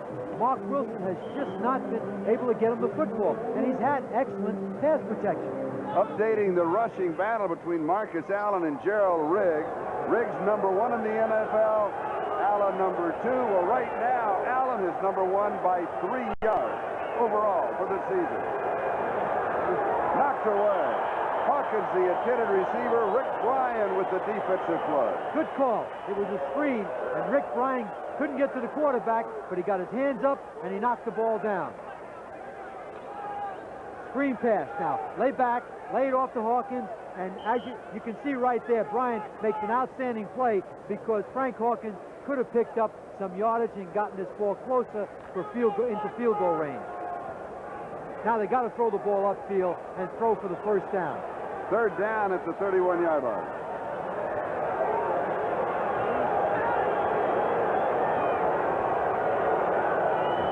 Jokie Williams in motion, and he reverses. Marcus Allen hasn't caught a pass. And the pass is incomplete. He wanted to go to Christensen, and Todd got caught in traffic coming across. He was going to the flag, and Wilson should have waited for him, although it looks like there's a little bit of miscommunication between Christensen and Wilson. Now watch him come off. He's going to go to the inside. Now he wants to break back to the outside, but Wilson has to wait. If he waits and lays the ball up, it's a touchdown. Now I don't know why Wilson didn't wait on the play, because it was clear that Christensen was running an outside route to the flag. A 49-yard field goal attempt by Chris Barr. Play guy holding. And Dave Dalby with the snap. Almost blocked. He gets it up, and it is good from 49 yards away. Tiger Green was going for the block. He did not get it. So Chris Barr now has hit from 35 and 49. He has missed from 37, and the Raiders pull within 4 of the Atlanta Falcons.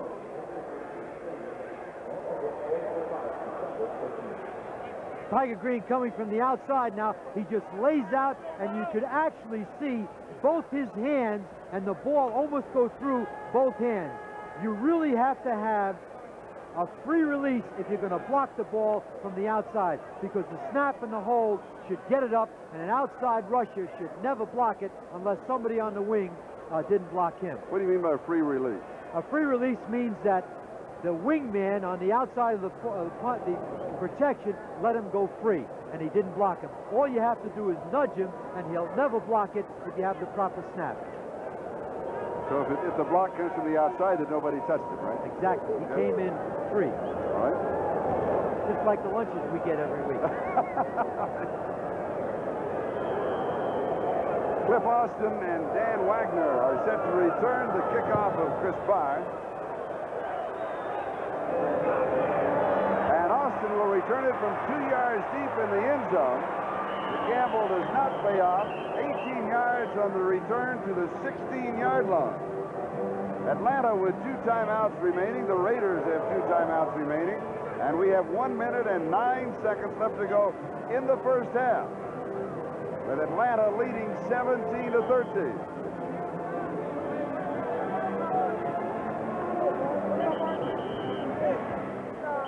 They've got a minute and 9 seconds, 2 timeouts, no reason in the world to sit on the football.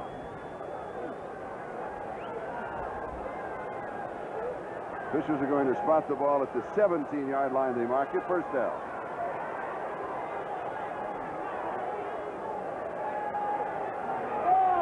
And here's the draw with Gerald Riggs. Riggs plows to the 24-yard line. So he has 7. It'll be second down and 3 as Matt Millen is there.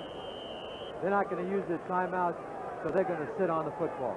They're going to go in at the half with a 17-13 lead, which is certainly beyond any expectations they had for the first 30 minutes of this football game.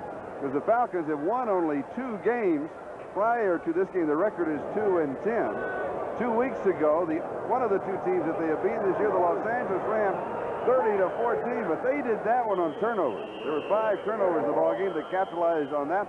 Basically, today, the Falcons, now they take a timeout to stop the clock with 29 seconds. Atlanta. Which I'm surprised they did that. I'm surprised they did that because they knew they were going to pick up the first down. Now they only have 29 seconds with 1 timeout left. As we see the brain trust on the sideline with Dan Henning, the head coach, without the hat, right in the middle. Is this a situation where they might want to go deep? And if they pick up a deep play, they could take the timeout, there 1 remaining, and go for a long field goal attempt. Without question. Go deep now for the very reason that you just gave, and the possibility of a pass interference, because they'll have to cross the 50-yard line, get inside the 40 to try to attempt the field goal. I'll be all right. Right now, Dan Henning does not want a turnover. He doesn't want him to throw an interception. If you remember the last time they had the ball, David Archer threw an interception, and it cost him 3 points because Chris Barr kicked a field goal. In the rushing battle between Gerald Riggs and Marcus Allen, I think it's going to end up today who has the ball last. Marcus Allen has rushed for 75 yards. Gerald Riggs has rushed for 74 yards. So overall, Riggs is back in first place in the National Football League. He came in as the leading rusher by 12 yards over Marcus Allen. The story within the story. 30-yard line, first down, 29 seconds time remaining first half, and Johnson goes in motion. Archer goes sliding for 9 to the 39-yard line. Bill Fralick with the block out in front. James Davis was there to cover him. What he should have done then, Charlie, save the timeout. Run out of bounds, David. Run out of bounds and save that critical timeout. Now you have no timeouts left, 18 seconds. He's rolling out for pass protection. He decides now there's no receiver. He's going to run straight up the field. There are a lot of young, bold quarterbacks, but there are no old, bold quarterbacks. Right. Run out of bounds. David Archer, 6'2", 203 pounds, collegiate ball, Iowa State. This is his second year in the National Football League, signed as a free agent last year. Right now, David Archer is out playing Mark Wilson, and that basically is the difference in this football game. Now, we've talked about the rushing ability of Gerald Riggs. Well, Archer is the number 2 rusher for the Atlanta Falcons. He has 3 carries for 18 yards in this ballgame, rushed for 229 yards coming into this game. I'm going to reiterate what I said before. You're right. Don't do it too often, David. That's right. Don't do it too often. There are too many casualties before you that ran too much in this league. Go out of bounds or find that open receiver upfield. Atlanta using their last timeout. You can tell from the cheerleaders that we did have inclement weather. Rain today and rain last night. Good ball game, and now we have better weather. Second down and 2 yards to go for the first down as they spot the ball at the 38-yard line. 18 seconds left to go in the first half.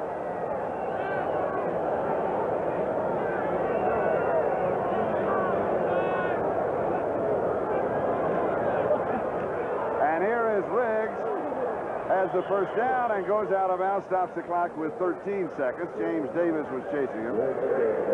And Jeff Barnes was also there. Now, did you notice that big running back run out of bounds? He has more experience carrying the ball, too. He picked up the first down and went out of bounds. They got Joe Washington in the game. They may try to throw one for the possibility of an interference or a deep pass, but they don't have a timeout, and that'll kill them if they complete a deep pass, because they'll never get the field goal team in there on time. You need 18 seconds without a timeout to line up and kick a field goal. And they only have 13 remaining in the first half. First down at the 40-yard line. Little slipping and sliding. Get out of bounds. That's Joe Washington. And an official goes down. And the clock continues to move and goes to 0-0. There was a fumble at the end of the play. Raiders, or James Davis was there. The Raiders are saying they have the ball. But it looks like the half is over. Or will they put time back on the clock? Let's see. Jeff Barnes was also there. No. Pointing, firing the gun. He did not get out of bounds, fumbled the ball. And in the meantime, time expired. I'm surprised at that ending of the first half. Well, I'm surprised the way they utilize. There's Tom Flores now talking to the official, but Joe Washington caught the football. They fumbled it. The Raiders recovered, but the clock ran out. Now, Joe Washington now is trying to go back inside. There's James Davis now is trying to keep him in bounds so the clock runs out. He goes to the ground. The ball looks like it's fumbled, but the clock had run out, and the half is over. And right now, the biggest difference in this half has been the play of Dave Archer, where he's made the big plays upfield in the passing game, and Mark Wilson has missed a lot of big plays that the Raiders could have been right back in this football game. It's Atlanta 17, the Raiders 13. NFL 85 halftime activities will continue in just a moment. We'll be right back after these messages from your local station. Talk about, and what are they going to do? Mark Wilson, be patient. There are receivers open upfield for big plays. Christensen, Hester, Dokie Williams see the thing a little more clearly. He's tentative right now, and he just has to exercise some patience, because if he does, they're going to have big plays in the second half. So from the Raiders standpoint, you expect a long pass, the big play, or to see Marcus break one for 50 or 60 yards? Well, no question about it. Marcus can run the football, but they want to throw the ball upfield, and that's been obvious all day long with their intentions, and they're just not getting it done with their quarterback. All right, now let's go inside the Atlanta locker room. It's got to be a happy locker room. One of the few times they've had a happy locker room this year. Now, what are they saying? What are they going to do second half? They're saying, listen, the score is 0-0. We're playing a contending football team. We're up 17-13. We're throwing the ball upfield with success, which we haven't done all year long. We know Gerald Riggs can carry the football. Let's not go in the tank. Let's make sure we continue to do the things that we've been successful the entire first half. Now, Atlanta, they're out of any kind of playoff contention. Everybody knows that. The Raiders, of course, they are a playoff team. You know, are they going to win? Are they going to be a wild card? Where are they going to be? That's really what we're talking about. They are that strong a ball club. Let's look at the standings in the AFC West, because they, starting this morning, tied with Denver. Denver winning today, so they are now, the Broncos now are 9-4, and they're on a plane home to Mile High Stadium. The Raiders need to win here, come from behind in the second half, to be tied with them next week, because they play at Mile High Stadium. Yes, the Raiders win today. They go to Mile High next week. They beat Denver. They're in first place with 2 weeks to go. And Dan Henning right now is fighting for his life. So he is highly motivated to win this football game. And he's done an excellent job all year long keeping this ship afloat. Believe me, it's tough to coach when you lose 10 football games. And here are the statistics in the first half. Total yards, 269 for the Falcons, 160 for the Raiders, 109 yards more. Passing 5 of 17, 7 of 13, turnovers 2 and 1. Time of possession, about 7 minutes to the Falcon side. And Atlanta kicking off as we open the second half. And it will go through the end zone. Sam Seal elected not to return it, and it will come out to the 20-yard line, and the Raiders will go to work there.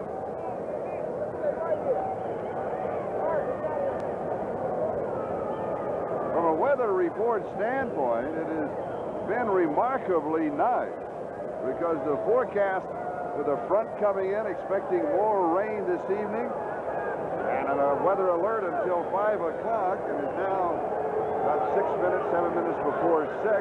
That went away. And there's the rushing battle. And here's Marcus Allen, and he is knocked down. He'll lose a couple of yards to the 18-yard line. It'll be second down and 12. Rick Bryan was there to shoulder it.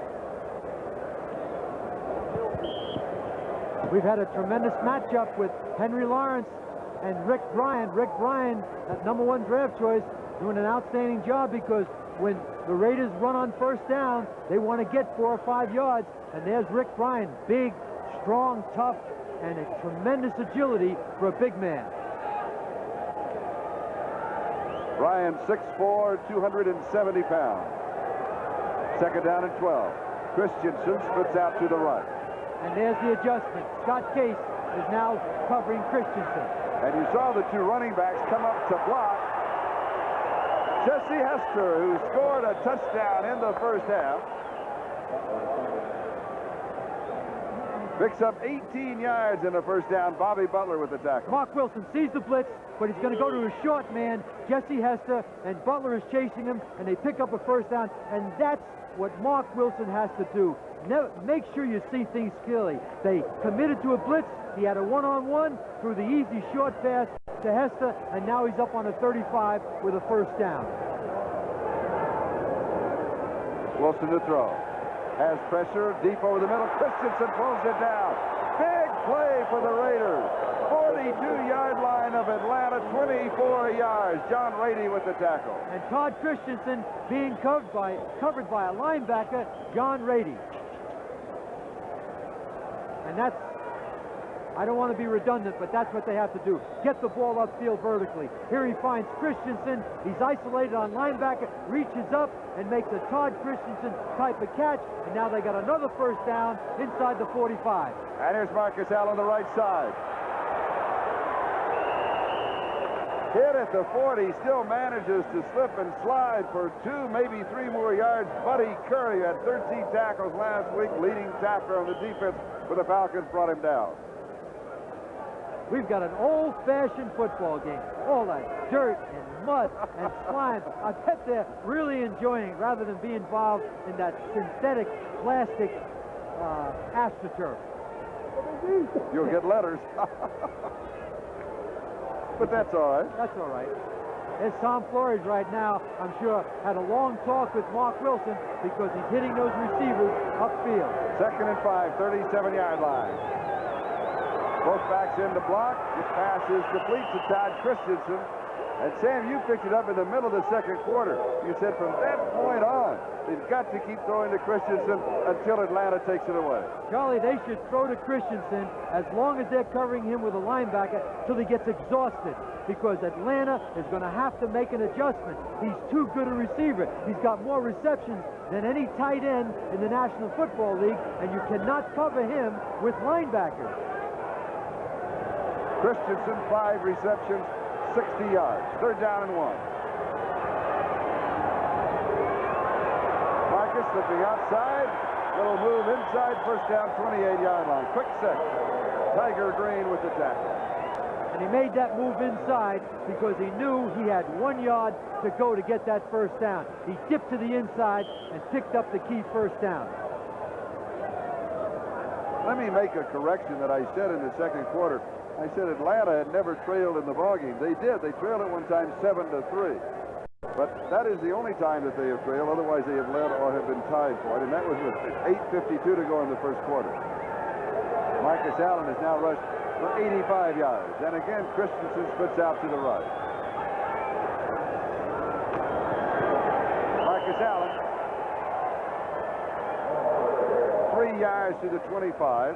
2nd down, 7. Ronnie Washington, the rookie from Northeast Louisiana State, makes the stop. Halftime score, San Francisco 21 and Washington 8. Mark Mosley with a 22-yard field goal. That took the 5 to the 8. Seattle 17, Kansas City 6. Nick Lowry has a pair of field goals for the Chiefs in that. Seattle in control in the Kingdom. San Francisco wins today. The Rams lost, so they're a step closer. And also San Diego 24, Buffalo 7. 24-7. Joe Cribbs scoring Buffalo's only touchdown. Wilson goes deep. No good. Close play. He had it. Scott Case knocked it right out of his hand. It's a good throw and a touchdown throw.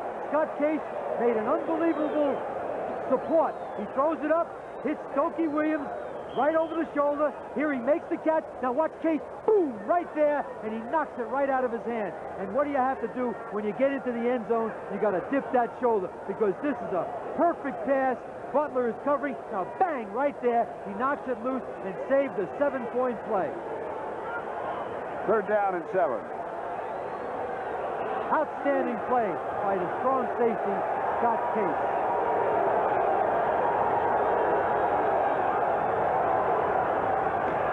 Here's Marcus. Needed 7, and I believe he got it. Al Richardson with the tackle. Let me update that scoring in the San Diego-Buffalo game. It was bounced to Joyner for 38 yards. San Diego 7-0 1st quarter. In the 2nd quarter, Bob Thomas with a 29-yard field goal, 10-0. John Hendy with a 76-yard interception and return. Make it 17-0. Tim Spencer from a yard out made it 24-0. Joe Cribbs scoring from 2 yards out made it 24-7. And that is the score in the San Diego-Buffalo game. As we pause briefly for station identification, this is the NBC Television Network. You're watching WXFL Channel 8, Tampa, St. Petersburg. This is Charlie Jones, Sam Retigliano. And we have 9 minutes and 43 seconds left to go. 3rd quarter, Atlanta leading the Raiders 17-13. The Raiders taking the kickoff, opening the 2nd half at the 20-yard line after the touchback with the drive underway. And here's Marcus knocked back. Stays on his feet, picks up a block from Wilson. Comes back with Hawkins leading the way. Slides under a tackler at the 10-yard line. An exciting 8 yards for Marcus Allen. That's the most exciting 8-yard run you'll ever see. Now watch him go to his right.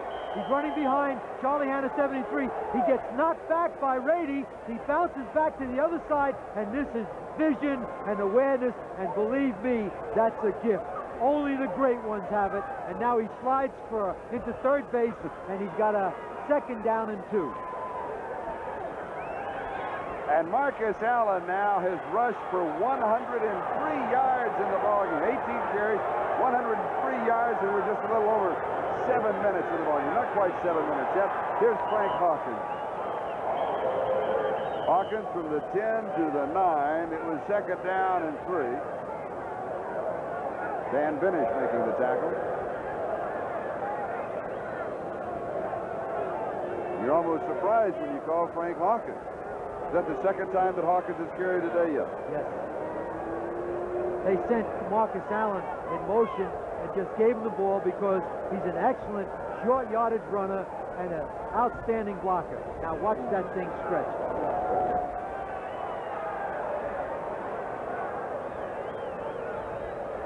Another third down play. Guess who's going to get the football? I wonder if it'll be number 32, Marcus Allen. Raiders have converted 3 of 9 third down opportunities.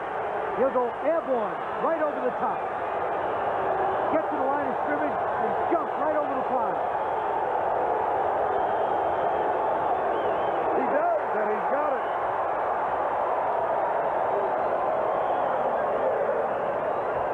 First down. What you have to do now is push the jump line back. Look at the offensive line. Fire off the line of scrimmage. Good block by Hawkins, and that takes athletic ability, and it's almost unstoppable if the offensive line gets a good surge and moves the defense back and controls the neutral zone between the defense and offensive line. And not bad for height and distance. No. What an athlete. 6-yard line, first down, goal to go. Here is Hawkins. And Frank just pushes his way inside the 5 to the 4-yard line. Well, it'll be second down and goal to go.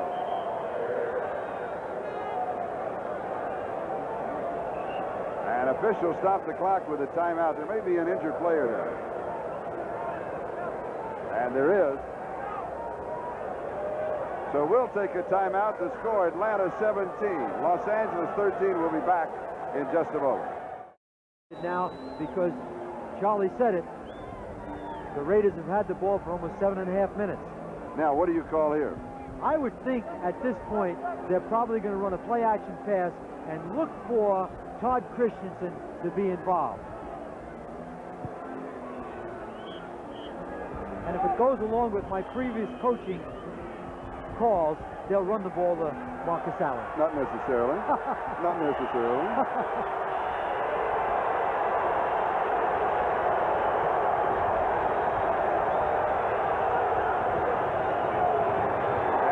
Goes over the top. Now I am surprised at that call. Now they're committed to run the football. It's going to be third down. No, wait a minute now. It's going to be third down and about 2. No, it's going to be more than that. It's going to be third down around 3.5. Well, they're going to have to throw the ball now. Yeah. What they did, they tried to run a trap up the middle, figuring on the fact that they might over-pursue and break Marcus clean in the middle. This is going to be a play-action pass, or they're going to throw the ball to Chris.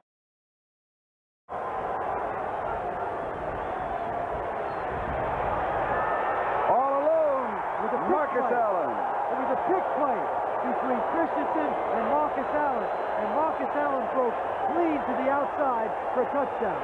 Marcus Allen has scored his 12th touchdown of the year. He's going to the inside. Christensen now goes to the outside. Now Allen breaks off.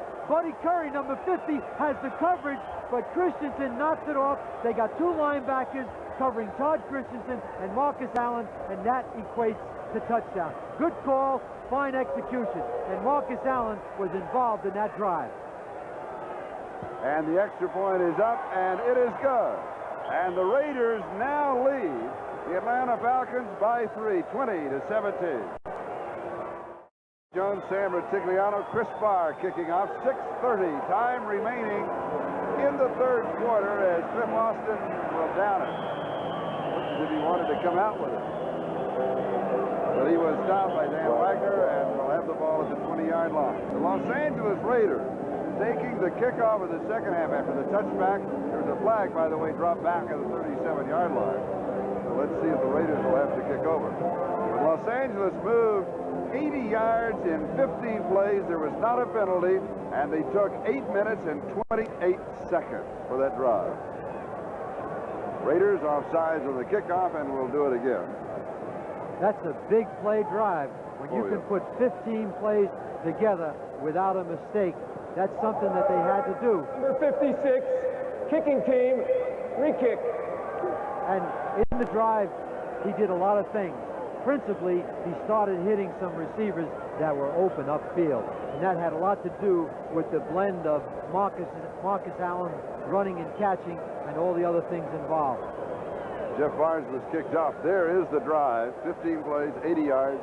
Time elapsed 8 minutes and 28 seconds. A 4-yard pass from Mark Wilson to Marcus Allen.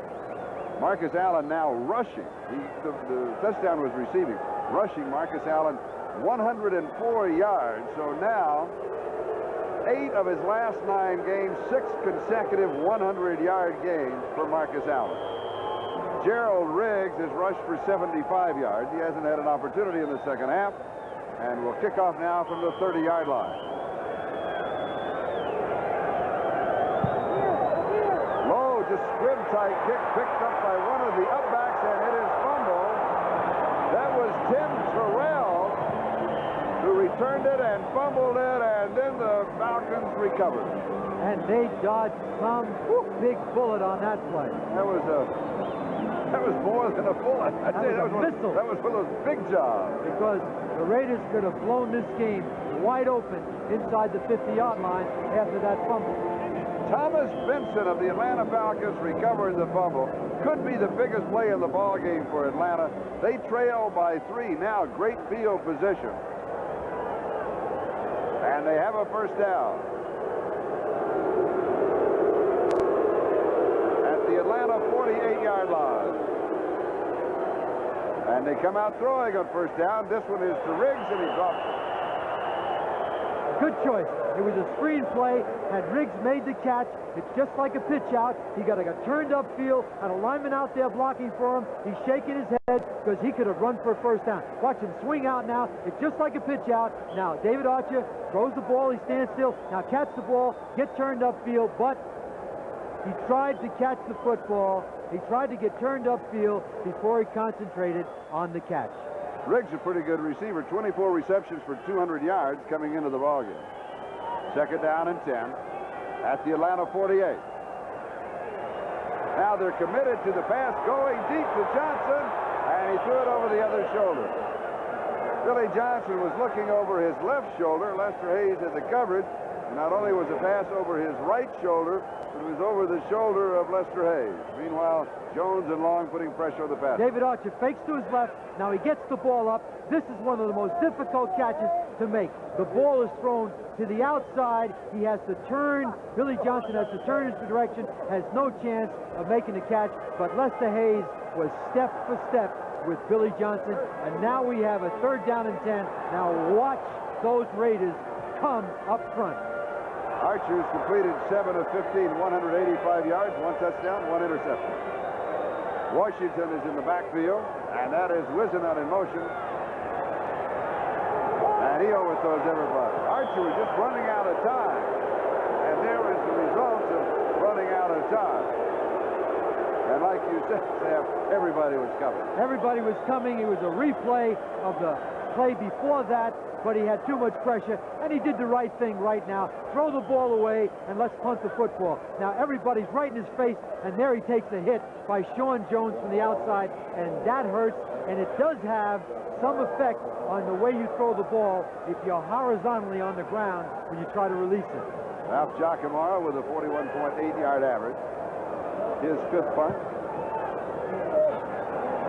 Fulton Walker, fair catch, takes it at the 13-yard line. So the Falcons pretty well accomplished what they wanted to. There was a flag drop back at the 49-yard line. This punt good for 39 yards if it holds up. It'll be offensive holding, and so the Raiders could well want Giacomo to try it again. Well, I would think that they're inside the 15-yard line, and they would want them to kick it over again because they might get better field position. Holding, number 45, offense, 4th down. Ken Wisenhunt called for holding, and will pick it up on the right side of the screen on the replay.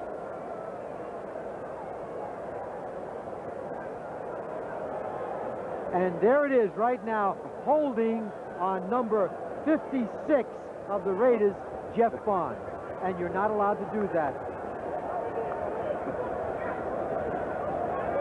So we move the ball back to the 38-yard line, and it's 4th down and 20. penalty yardage has been rather low. And I think you find that when you've got a muddy field. There's not a lot of penalties on a muddy field. That's right. The field isn't as fast. The interesting right now to see how much yardage the Raiders pick up on this penalty. They were inside the 15-yard line. They had it back at their 13 before the penalty. Well, he's already going to field it with more yardage. At the 20, sets the tackle, 25, Fulton Walker to the 30, and bumped out of bounds at the 35-yard line. He picks up, what, about 22 yards on that Picked up penalty? about 22 yards. 42 yards of the punt, a 15-yard return for Fulton Walker. We'll be back in a moment. Let's go back to the return of Fulton Walker, and he comes up limping just a little at the end of it. Watch it right here now as Wisenhut is going to make the tackle on the sideline, and watch his leg right there give a little bit, but I think that comes from having a loose joint in the ankle or the knee area. And watch him hobble to the outside. Now he's limping. Now he's coming back. Now come on back. Come on back. And there he is on the sideline, and Fulton Walker is okay. And here come the Raiders from their own 35-yard line. Marcus Allen almost broke it loose. So close. 6 yards to the 41. Pridemore with the tackle. I'm wondering, thank you, Mott, I'm wondering if we can count out the Seahawks in the West. Marcus Allen with no gain. He may lose a yard on that. Let's see where they end up spotting it. What do you think, Sam? Well, next week, the Raiders playing Denver is going to help them, but they can control their own destiny if they can win the rest of their games. They may not be in a race for the divisional lead, but they could be a factor in the wild card. San Francisco 28, Washington 8. That's the third quarter score. Wendell Tyler scoring from 4 yards out. Big game next week. The Cleveland Browns go to Seattle to play a game, and they'll both apparently be 7-6. And Fouts with another touchdown pass. This was Eric Sievers. San Diego out in front 34-7. In that ball game, we've got a timeout, and we'll be back. In the second half, Mark Wilson has completed 4 out of 5 passes for 56 yards. Kind of a turnaround. He did not have that good a first half. Well, he didn't have a good first half, but he's a pro. Sat down with Tom Flores at the half, and now he has what he needs. He had a 15-play drive, put his team on top, and I think he's going to really find the target and have a much more successful second half. And here he goes again. It's there to Marcus Allen.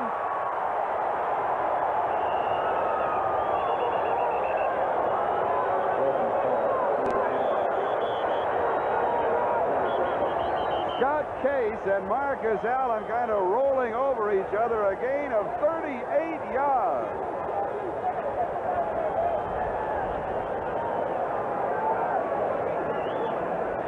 Mark Wilson is dropping back. He's got Marcus Allen isolated to his right with Scott Case. He throws the ball on top, makes the catch. Now 33 Tiger Green is chasing him. Case comes in to make the tackle, brings him to the ground. 38 yards, and we see 73 Charlie Hanna staying in front. Bruce Davis pushing Pitts off. Number 79, 27 sitting right in the middle trying to help. There's Kenny King. You could pick up the clean jersey. He just came in for Marcus, so Marcus could get a little breather. Finish making the last tackle. A loss in that play back to the 25-yard line, so it'll be second down and 15. And at the end of that play, I think that Marcus had a takedown on Scott Case. He just reached up and pulled him down over him. Marcus was fighting for that extra yardage, and Case was trying to bring him down. Second and 15.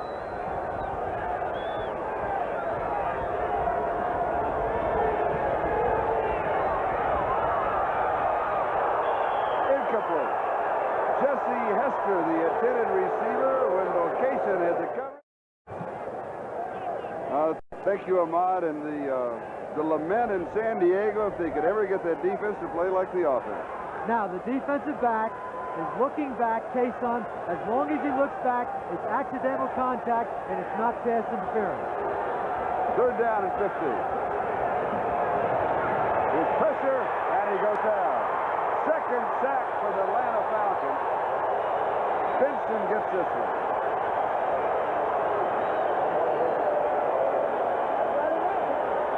The key to that play is they took him out of field goal range. They were coming with a blitz, and Mark Wilson walking off on the sideline now. He took a heck of a shot, could not get rid of the ball. Right now, he should get rid of the ball. Get rid of the ball. Don't take the sack. Don't take the sack, because now your punter comes in as opposed to kicking a field goal. Vincent gets him for a loss of 13 back to the 38, so it's 4th down and 28. And don't forget that Mark Wilson has that sore left shoulder. Still bothers him when he gets hit and goes down, takes the sack. And there's Rusty Hilger, number 12, on the sideline, the backup quarterback. Guy going for the right-hand corner. Does he get it? No. No, it'll be a touchback.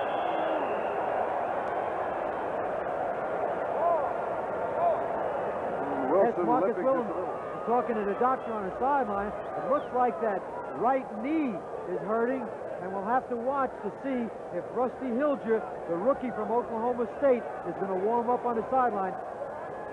But Wilson right now, don't take the sack, and there's Benson coming in, grabs his shoulder, knocks him to the ground. It would apparently look like it was his shoulder, but there were a lot of bodies that came over that leg. And it doesn't look like the shoulder, it looks like the knee or the ankle. Or the rib. Or some part of the body. That's right. And I think that Hilger may start to loosen up. We'll keep an eye on that. Atlanta now from their own 20-yard line. Trailing by 3, 20 to 17. With 2:24 left to go third quarter, here's Gerald Riggs. Riggs will have 4 yards to the 24-yard line. So it will be 2nd down and 6. Rusty Hilger is warming up on the sideline, so we'll have to watch this closely. That could be a factor in his football game if Mark Wilson is not able to play. And you saw that rushing battle that continues between Marcus Allen and Gerald Riggs. And Hilger, the rookie, taken in the 6th round of the draft, loosening up. 2nd down and 6. Play action fake. Here's Dave Archer. He gets decked by Matt Miller. And that was an option play without any option. He faked the ball to Riggs and then brought it outside by himself. Watch him fake it to Riggs now. Archer has ability to run. Now he takes it to the outside. He needs a block. And Matt Millen comes over and makes the tackle. And we have a 3rd down and 4. Here's the fake right here. Now watch Matt Millen pursue the play. Matt Millen, 55, in the middle of the screen, is going to come out here, and he likes to tackle quarterback as opposed to Gerald Riggs. Archer, 4 carries, 19 yards rushing. He picked up a yard there from the 24 to the 25. Joe Washington in the backfield. Underthrown and incomplete. Anthony Allen pulling up short as Hayes went downfield. Still couldn't pull it in. So it'll be 4th down and 5, and Giacomo will come in. Way to go, D. Way to go. Archer missing his last 4 passes. Fulton Walker setting up shop at the Los Angeles 35-yard line. So he could come up with very good field position here. And the kicker, the punter, Giacomo, is through the form. Fulton Walker can return these. He's only made 1 kick where he's had enough height on it, and they could cover it. Now this has a little bit of height on it, but we're going to get a return. At the 36-yard line, slipping 1 tackle, back to the 36. He'll have about 3 yards on the return. A 39-yard kick by Giacomo. And Johnny Taylor was there for the Atlanta Falcons. Fulton Walker was acquired by Miami on waivers, and it was an outstanding pick by the Raiders during the course of this season. He's a defensive back, but he runs back punts, and he runs back kickoffs, and does an outstanding job. Mark Wilson, number 6, he's tough. He played in the Cleveland game early in the year with all kinds of injuries. He's a tough competitor, and he knows this football team has got to win today to stay in the hunt.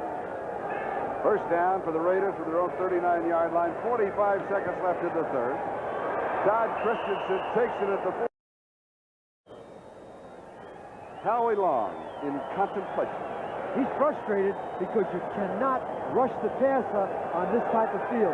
The rusher cannot get his footing, and the pass protectors have an advantage.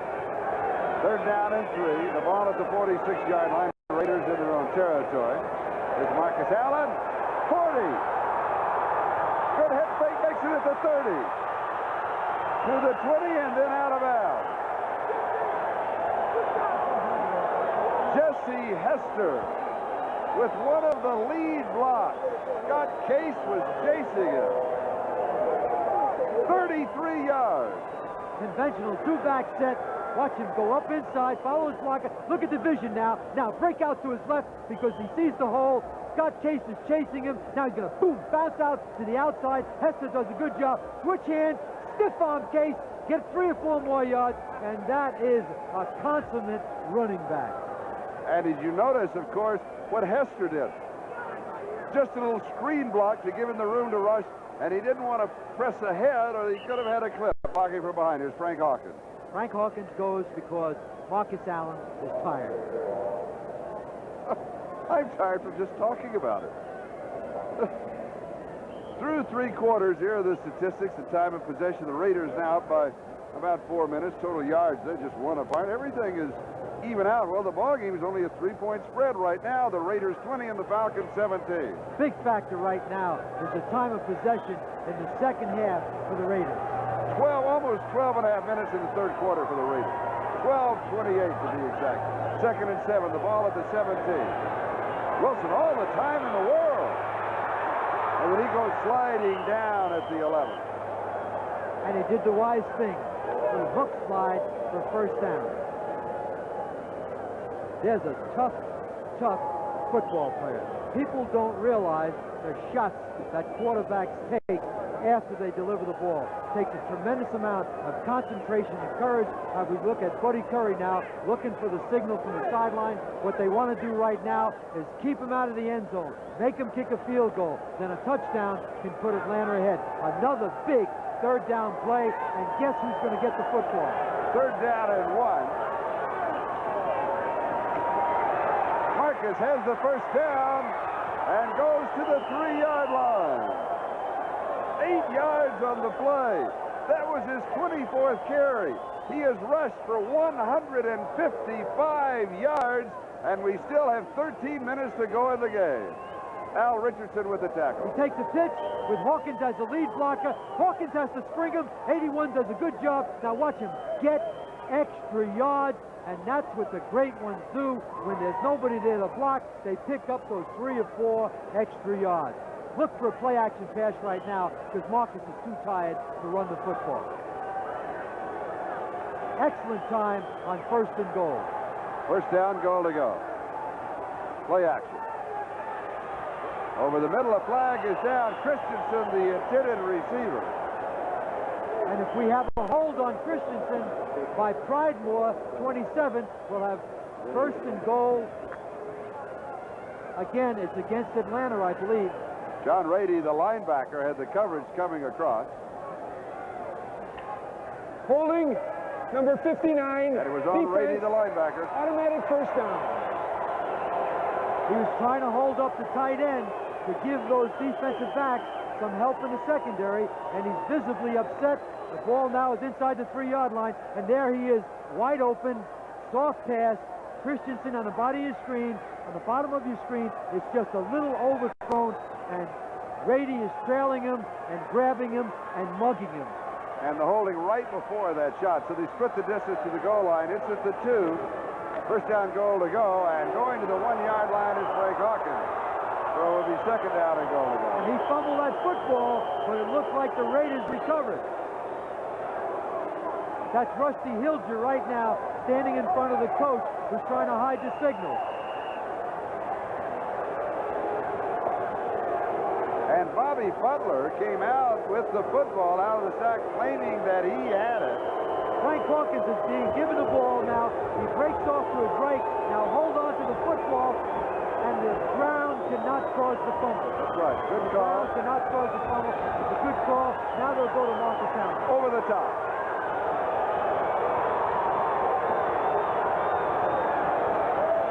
There he is. He is met at the top. He does not go in. The Falcon defense was also airborne. Watch the Falcon linebackers get airborne, beat him in midair, and knock him back right on the line of scrimmage. We're going to have a 3rd down with less than a yard. Now here he's going to go on top, but watch 92, the clubber Washington makes a club right on the line of scrimmage, and you can see the ball clearly does not cross the plane of the goal line. So it is third down and an inch, maybe an inch and a half.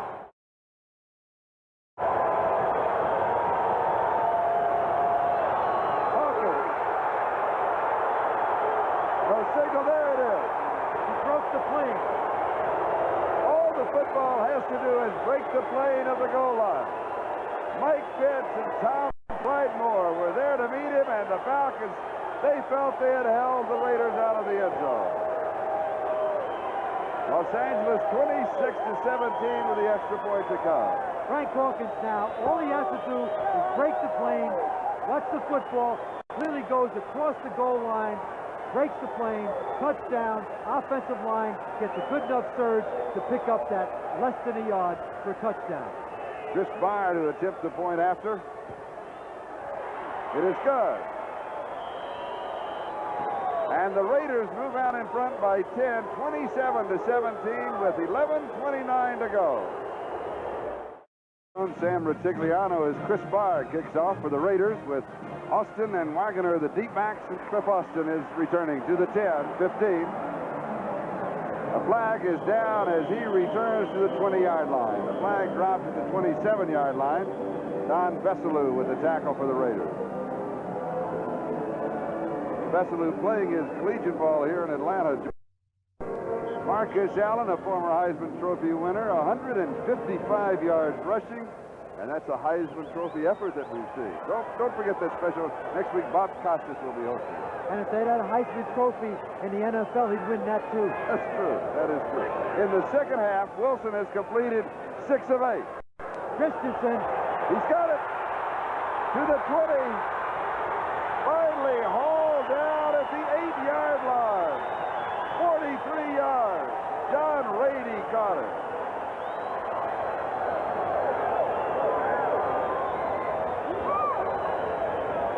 Todd Christensen, and looking for that one-on-one. There's a play action fake, holds the pass rush. Now he gets the ball up to the outside, and he's being covered by a linebacker. Now he turns it upfield, and watch him gallop as he sees that goal line. Gets a little help from the outside, and the ball right now is on the 8-yard line. Another big play. That's Shelby Jordan blocking Washington, number 92, and he takes another hit to the leg. First down goal to go, 8-yard line. Here's Marcus leading to the 4. So he's got 4 more on his total. It'll be second down goal to go. Mike Pitts and Ronnie Washington on the tackle. Todd Christensen, 7 receptions, 109 yards, as he continues to be the number 1 receiving tight end in the National Football League. Button up that shoulder pad, Marcus. Got some work to do. 8 minutes and 53 seconds. That is the time remaining. Marcus Allen now has rushed for 160 yards. And I tell you, you might want to save that tape, because Al Richardson drops it for a loss, and you don't see that happen that often. No, and I think you have to give credit to the Atlanta Falcons because they're not quitting.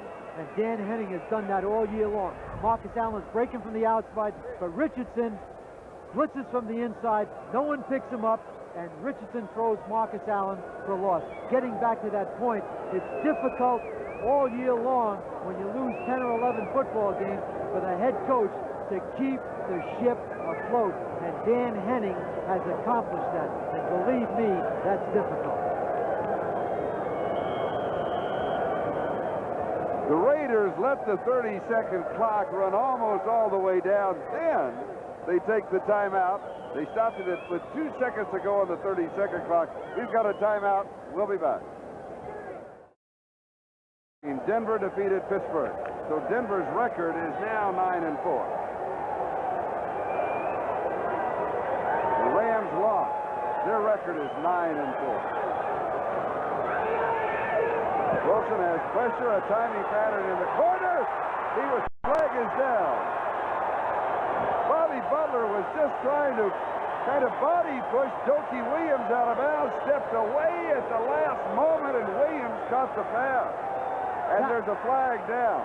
That was pass interference on Bobby Butler. but Butler made the mistake of not locating the ball. He bird-dogged the receiver too long. Now, he's throwing it out of desperation. It's a pop fly. It's to center field. Turn around, Pass Bobby. interference. Turn around. Number 23 defense. Penalties declined. Touchdown. 7-yard touchdown pass from Wilson to Dokie Williams. The big mistake there is never defend the end zone, defend the goal line. He should have been in front of the receiver, and it would have been an incompleted pass. If he had turned around, he might have run 100 yards with an interception. Chris Barr with the extra point. And it is good. So the Raiders have blown it open. 34-17, a 51-yard drive in 4 plays. And now tippers are starting to flare, and pushing and shoving has ensued at the Atlanta Fulton County Coliseum. And that's frustration on the part of Atlanta.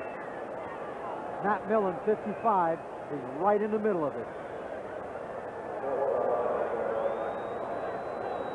Here's Jerry Markbright with a call. We have a personal foul, unnecessary roughness on number 55 of the kicking team. It will be enforced on the kickoff. That's Matt Millen, number 55. So they'll enforce it on the kickoff. That means they'll be kicking off from the 20-yard line rather than the 35. Now the Raiders have blown this one open 34-17. And we can go back and look again at that Denver-Pittsburgh score. Denver winning 31-23. So right now, it looks as if the Raiders and the Broncos will remain tied atop of the East with 9-4 records. Now the Rams, they're having their problems. They lose to New Orleans 29-3. Their record is 9-4. San Francisco starting the day, their record is 7-5. And they do play each other again. Yes, and there it is. Look, and so San Francisco very comfortably in front of Washington in the fourth quarter, 35-8. That last score, Joe Montana to Russ Francis, 8-yard touchdown pass, coming with 8 minutes to go in that ball game. And don't forget, y'all, they play each other. And so we go back to this touchdown, but that just kind of sets things up in the West in both conferences. It's thrown out of desperation. Now Butler loses sight of position and the receiver. He should be in front of the ball. No reason for that to happen. He over-defended the end zone and not the goal line. He should have been in front of him, and he might have intercepted it. And it definitely is pass interference. 51 yards, 4 plays, took just over a minute and a half. And Chris Barr kicking off from the 20 because of that penalty on Matt Millen, with Cliff Austin and Dan Wagner deep. We look for Austin to take the return, and the Falcons could have a pretty good field position here. Here's Austin at the 10, to the 20. And he'll return to the 28-yard line. Sam Seal makes the tackle, and it'll be a first down for the Atlanta Falcons. Now for Atlanta in the second half, Dave Archer, their quarterback, in only his 8th start, has had a terrible second half. He is 0 for 5 in the second half. And coming into the ball game, ranked 27th in the National Football League as a quarterback, and the only reason he wasn't ranked 28th is he only ranked 27th. They did not rank the Cleveland quarterback because when using 2 quarterbacks, they don't have enough passes to qualify. And that's the difference. Archer and Wilson in the second half. And he has to throw here, completes his first pass in the second half. Billy Johnson, then did he fumble it as he fell forward? And he recovers it. He was reaching forward to try to get that first down. Mark it at the 37. It'll go for 9, 2nd and 1. So now Atlanta in total offense has 315 yards, 315. The Raiders have 427. So 112 more. Second down and 1. 7 minutes, 15 seconds. That is the time remaining as Gerald Riggs. And Riggs, like Marcus Allen, can get yardage when it's just not there. So he'll pick up the first down to the 42, and he has 5 yards to his total. Yes, Sean Jones will replace Lyle Alzado. He's got the tackle right there, but look at the strength of Riggs as he falls forward for a first down. But the Raiders in the second half have taken Gerald Riggs out of the football game. Riggs in the game, 22 carries for 84 yards rushing. And here's Riggs again. Add 4 more to that total, so he has 88 yards. And Sean Jones makes the tackle. Sean Jones is on Jeff Keywell, the left guard. As we said before, he's replaced Lyle Alzado. The Raiders are now in a 4-man line. Now watch him pick up the center, keep your feet, move off the block, and make the tackle. Nice play by the big man in the middle. And you saw that Seattle score. If the Seahawks go on to win, it looks as if they will. Their record will be 7-6. And they'll be 2 behind the co-leader. Anthony Allen, the offensive player, becoming a defensive player to save the interception. And right now, Lester Hayes is wired to those receivers. And one of the problems with that throw is the pressure that Archer is getting in terms of trying to complete the deep pass. And Lester Hayes and Mike Haynes may be the best duo in the National Football League. Certainly play the bump and run, the brand that the Raiders love most, as well as anybody or better in the National Football League. 3rd down and 6 at the 46-yard line. Atlanta in their own territory. Archer scrambling sideline pass. No, he's out of bounds. Joe Washington, the intended receiver, James Davis, had the coverage on him, and he simply ran out of room in front of the Raider bench. So it'll be 4th down and 6. And I think they're going to have to go for it. There's absolutely no reason at this point to punt the football. Just to recap what else is going on in the AFC West. Kansas City losing. They stay at the bottom. Their record will be 4-9. San Diego winning. Their record will go to 6-7. Seattle 7-6. And then the Raiders and the Broncos. And they'll be battling it out next week with 9-4 records in Mile High Stadium. And don't forget, we talked about the Rams and the 49ers. They'll be meeting a week from tomorrow night. Archer scrambling. He's going for it. He slides. Let's see where they'll mark it out. He will pick up the 1st down. Rod Martin was there for Los Angeles. And the Raiders, at this point right now, welcome the quarterback to run the football. All it does is eat up the clock, and that's what the Raiders are trying to do right now, and Atlanta is fighting against it. They would love for the quarterback to run 6 or 7 more times. There is the time remaining in this ball game. 1st down at the Los Angeles 47-yard line.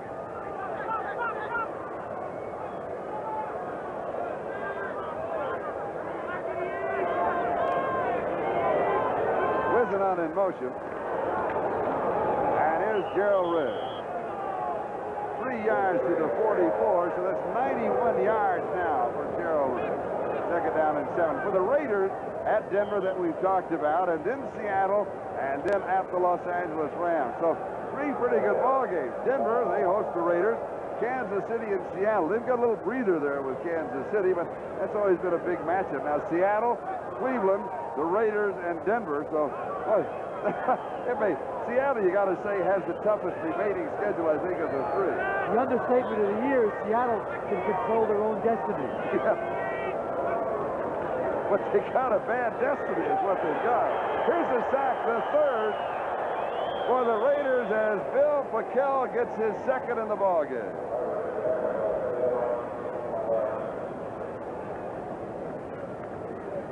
Looks like a holding penalty on the part of Atlanta. And with the sack, they'll probably refuse it. 4 minutes and 21 seconds left to go here at the Atlanta Fulton County Stadium. Holding number 67, defense, penalty declined, 3rd down. He means on Eric Sanders, the offensive tackle. And the sack is worse than the penalty, because in the penalty, at least you have another down. It'll be 3rd down and 13 with the ball back at the 50-yard line. They lose 6 on the sack.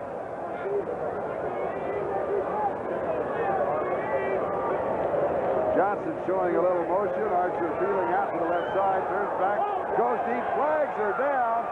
Pass is dropped. Charlie Brown, it was right in his hands. 2 flags dropped back downfield. Both defenders ran into each other, And Charlie Brown, with a little better concentration. Lester Hayes now, get me out of here. I need some time. I'm tired. Charlie Brown with a little better concentration might have had himself a touchdown, but I believe there's another holding penalty. Lester is tired. He's played bump and run on that field all day long, and that takes a great deal of strength and concentration. That's offensive pass interference by Arthur Cox. We have holding on number 81 offense. We have offensive pass interference on number 88 offense. All penalties are declined. 4th down. Holding on Arthur Cox, and then the offensive pass interference on Billy Johnson. We would like to welcome those viewers that are joining us. And of course, our game's still in progress here. The Raiders 34, Atlanta Falcons 17 with just over 4 minutes to go in the ball game. Stay with us. Immediately following our football coverage, we'll join the Bucky Brewster program in progress. In addition, all remaining NBC Network evening programs will also be seen over most of these stations, except for the Pacific time zone and some Mountain time zone stations where the programs will be seen at their regular time. Little pump fake. Pass is complete. Billy Johnson, big play for the Falcons. 20-yard line, gain of 30 yards on the play. Sam Seal with the tackle. Secondary is back in zone coverage. Otis McKinney is going to pick up Billy Johnson. He's being doubled to the inside. Now watch Billy Johnson right in the middle of your screen. Makes the catch. Excellent throw by Archer. Key 1st down. 4th down. A lot of pressure. And there's Billy Johnson. My gosh, he gets better. He's like a good wine. He gets better every year. And for the Atlanta Falcons in this drive, they are now 2 for 2 in 4th down opportunities. Anthony Allen in motion, and Riggs comes back on a little counter that'll pick up 2 yards to the 18. It'll be 2nd down and 8. Bill Purcell with the tackle, and Riggs is now rushed for 93 yards. There's only one way to get back in this football game. Not give the ball to Gerald Riggs. They have to throw the football, get on the board, onside kick. They still have a chance. But the thing that's killing him right now is they're using up the clock. They got 3 timeouts. They got plenty of time to get back in this football game. Raiders out in front, 34-17. The ball at the 18-yard line, 2nd down and 8. Archer in trouble, and he'll go down. 4th sack for the Raiders. Sean Jones gets his 2nd, so he has 2, and Purcell has 2. What they need to do, Charlie, is throw the ball in the end zone. There's Sean Jones and Bill Purcell and Greg Townsend. They've had a tough day on this turf. It's extremely difficult to rush the passer when you have this kind of footing. The advantage is certainly to the offense, but not now with Atlanta. With them being behind, the Raiders don't care about the run, and they're just laying their ears back and rushing the passer. 3rd down and 10. And the 2-minute warning will be given to both teams. That's the reason for the whistle just before the snap. And we'll be back with the last 2 minutes of this ball game in a moment. The Skins game last year picked up $45,000 yesterday. Not bad for 9 holes of play. And there was a $100,000 carryover. There's Jim Plunkett on the sideline talking to Chris Barr, and they're hoping that Jim Plunkett may be back towards the end of the regular season, or certainly for the playoffs. 3rd down and 10, 2 minutes to go.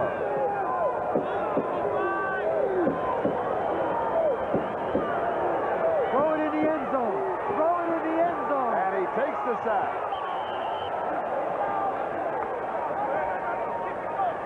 No, they're not going to rule it a sack. Once he gets out of the pocket, he becomes a runner, and Townsend makes the stop. Once he gets outside that tackle, he becomes a runner. It's not a sack, and there are no pass interference calls. He's a run through the finals of some of the early ball games in the National Football League today. New Orleans over the Rams 29-3. New England just barely over Indianapolis. Clock moving here. Green Bay shutting out Tampa Bay. It is 4th down again. 4th down and 13. Twice in this drive. The Falcons have converted on 4th down into the end zone. Touchdown on 4th down. Billy Johnson with the dance. Let's see. He's been nailed with a penalty. He said, hey, I don't care.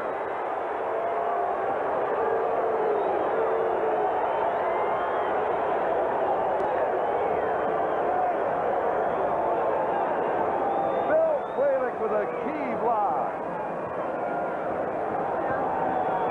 And I believe it was Sam Seal who had the coverage, and he let it get away from him.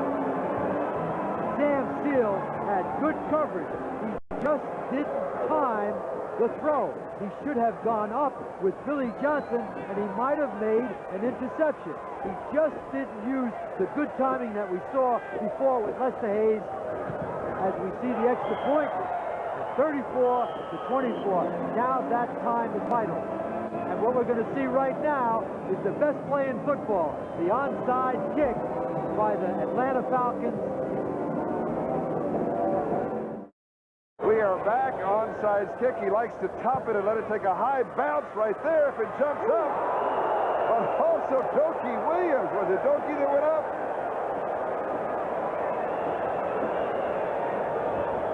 No, it was Haynes that went up. Mike Haynes that went up in the air. And Tim Terrell upended him. Well, you have the good hands people on that onside kick team. And this thing was topped. Watch it roll. Now watch it hit and bounce in the air. And Haynes goes up and makes one heck of a catch. Does a half gainer and gets 9.9 for degree of difficulty. And Rusty Hilger is the quarterback now for the Raiders. They have the ball at the Atlanta 45 with 1:04 left to go. And Derek Jensen carries for a couple of yards to the 43-yard line of Atlanta.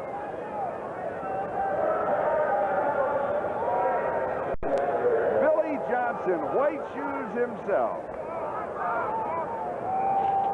His 5th touchdown reception of the year. Dave Archer is under duress. He lets it go. Now watch Sam Seal. Stay close. He goes up too early. Had he stayed with the receiver and moved into him, it would have been an interception. Now watch. Now watch him go up too early. Whoops. He's down. The ball is up. And Johnson has a touchdown. Now watch Billy do his little dance in the end zone. And we have that on film, Billy. You're not allowed to do that.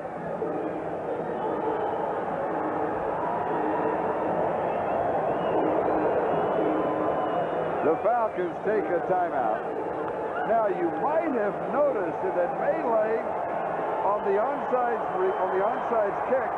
We have a local fan being chased off of the field. That Marcus Allen, you say you put the sure hands people in it. Marcus Allen is one of the sure hands people.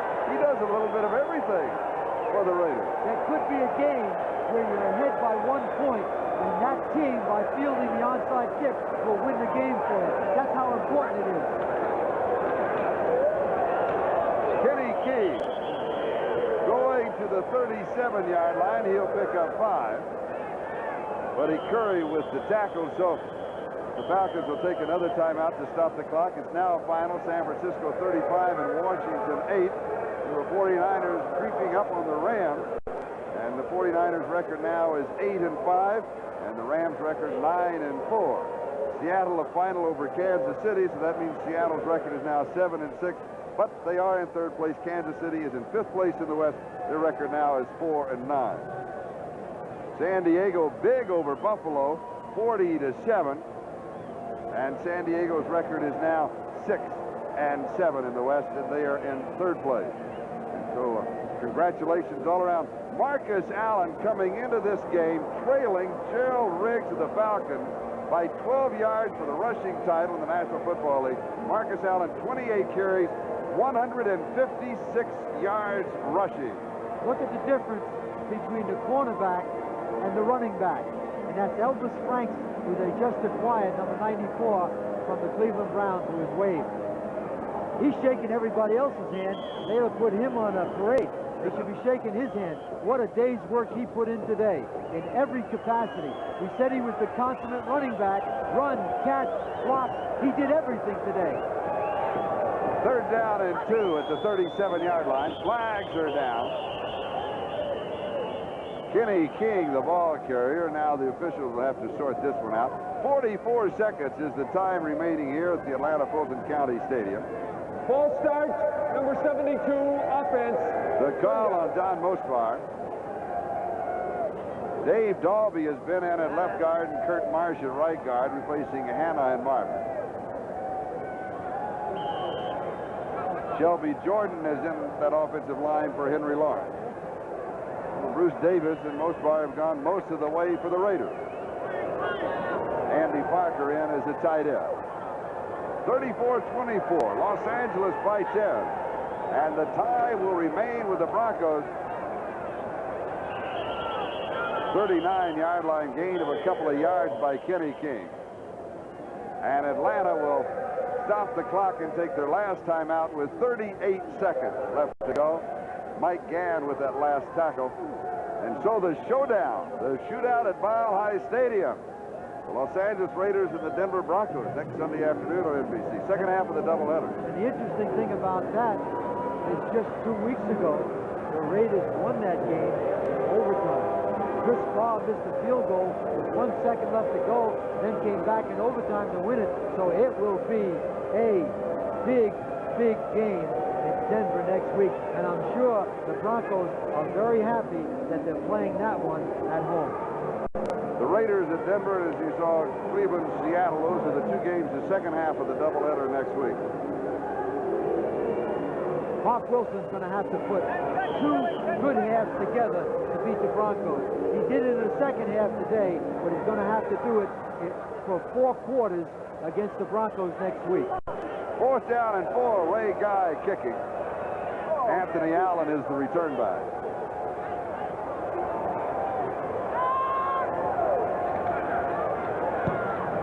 Guy going for that right-hand corner, and he gets this one.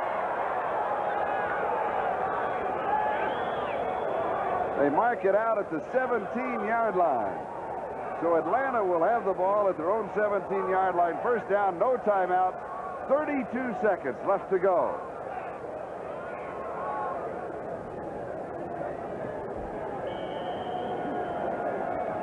And with only 32 seconds and no timeouts, you have to throw deep, and you have to hope for a defensive penalty. You need a couple, right? And in a hurry. You need a lot of penalties. And the Lord's Prayer on this one. They're going to have to throw deep and hopefully get in the end zone as quick as they can and try an onside kick. And the Raiders are back. This one, he's just throwing it away. He looked, everybody was covered, does not want to take any time at all. That play took 5 seconds to the 22nd mark on the clock. Mike Haynes had the coverage. It'll be second down and 10, back at the 17-yard line. The Raiders are rushing 4 men, but they're underneath coverage. The 4 linebackers and the 3 deep now are deep. They don't want anything to get in behind them. They want all completions to be in the field. If any ball is caught, the clock is going to run out because Atlanta has no more timeouts. They're going to try to stop the 2 outside receivers and play deep. Drop off, drop off, drop off. The game is over. The pass is complete to Arthur Cox. Cox to the 32-yard line. They move the chains. Everybody hurries. 9 seconds. They throw it away. When you're going to throw it away, you got to throw it away. Don't hit anybody. Strange things can happen. Charlie Brown could have been the intended receiver, but really all Archer wanted to do was stop the clock. Mike Hayes. What you want to do there is you want to throw the ball in the stand, because if you throw in that type of trajectory and a lineman tips it, it can be intercepted. And I have seen teams on drives to try to get in position for a field goal when a quarterback did that to try to stop the clock, and it was tipped by a lineman, and they lost possession and lost the football game.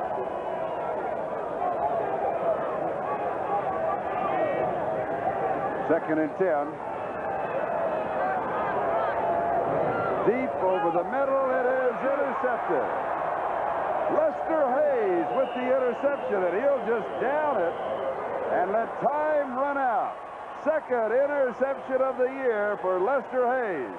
And the man of the day, Marcus Allen, rushing for 156 yards. The final, the Raiders 34, the Atlanta Falcons 24, in a game that was much closer than anybody thought.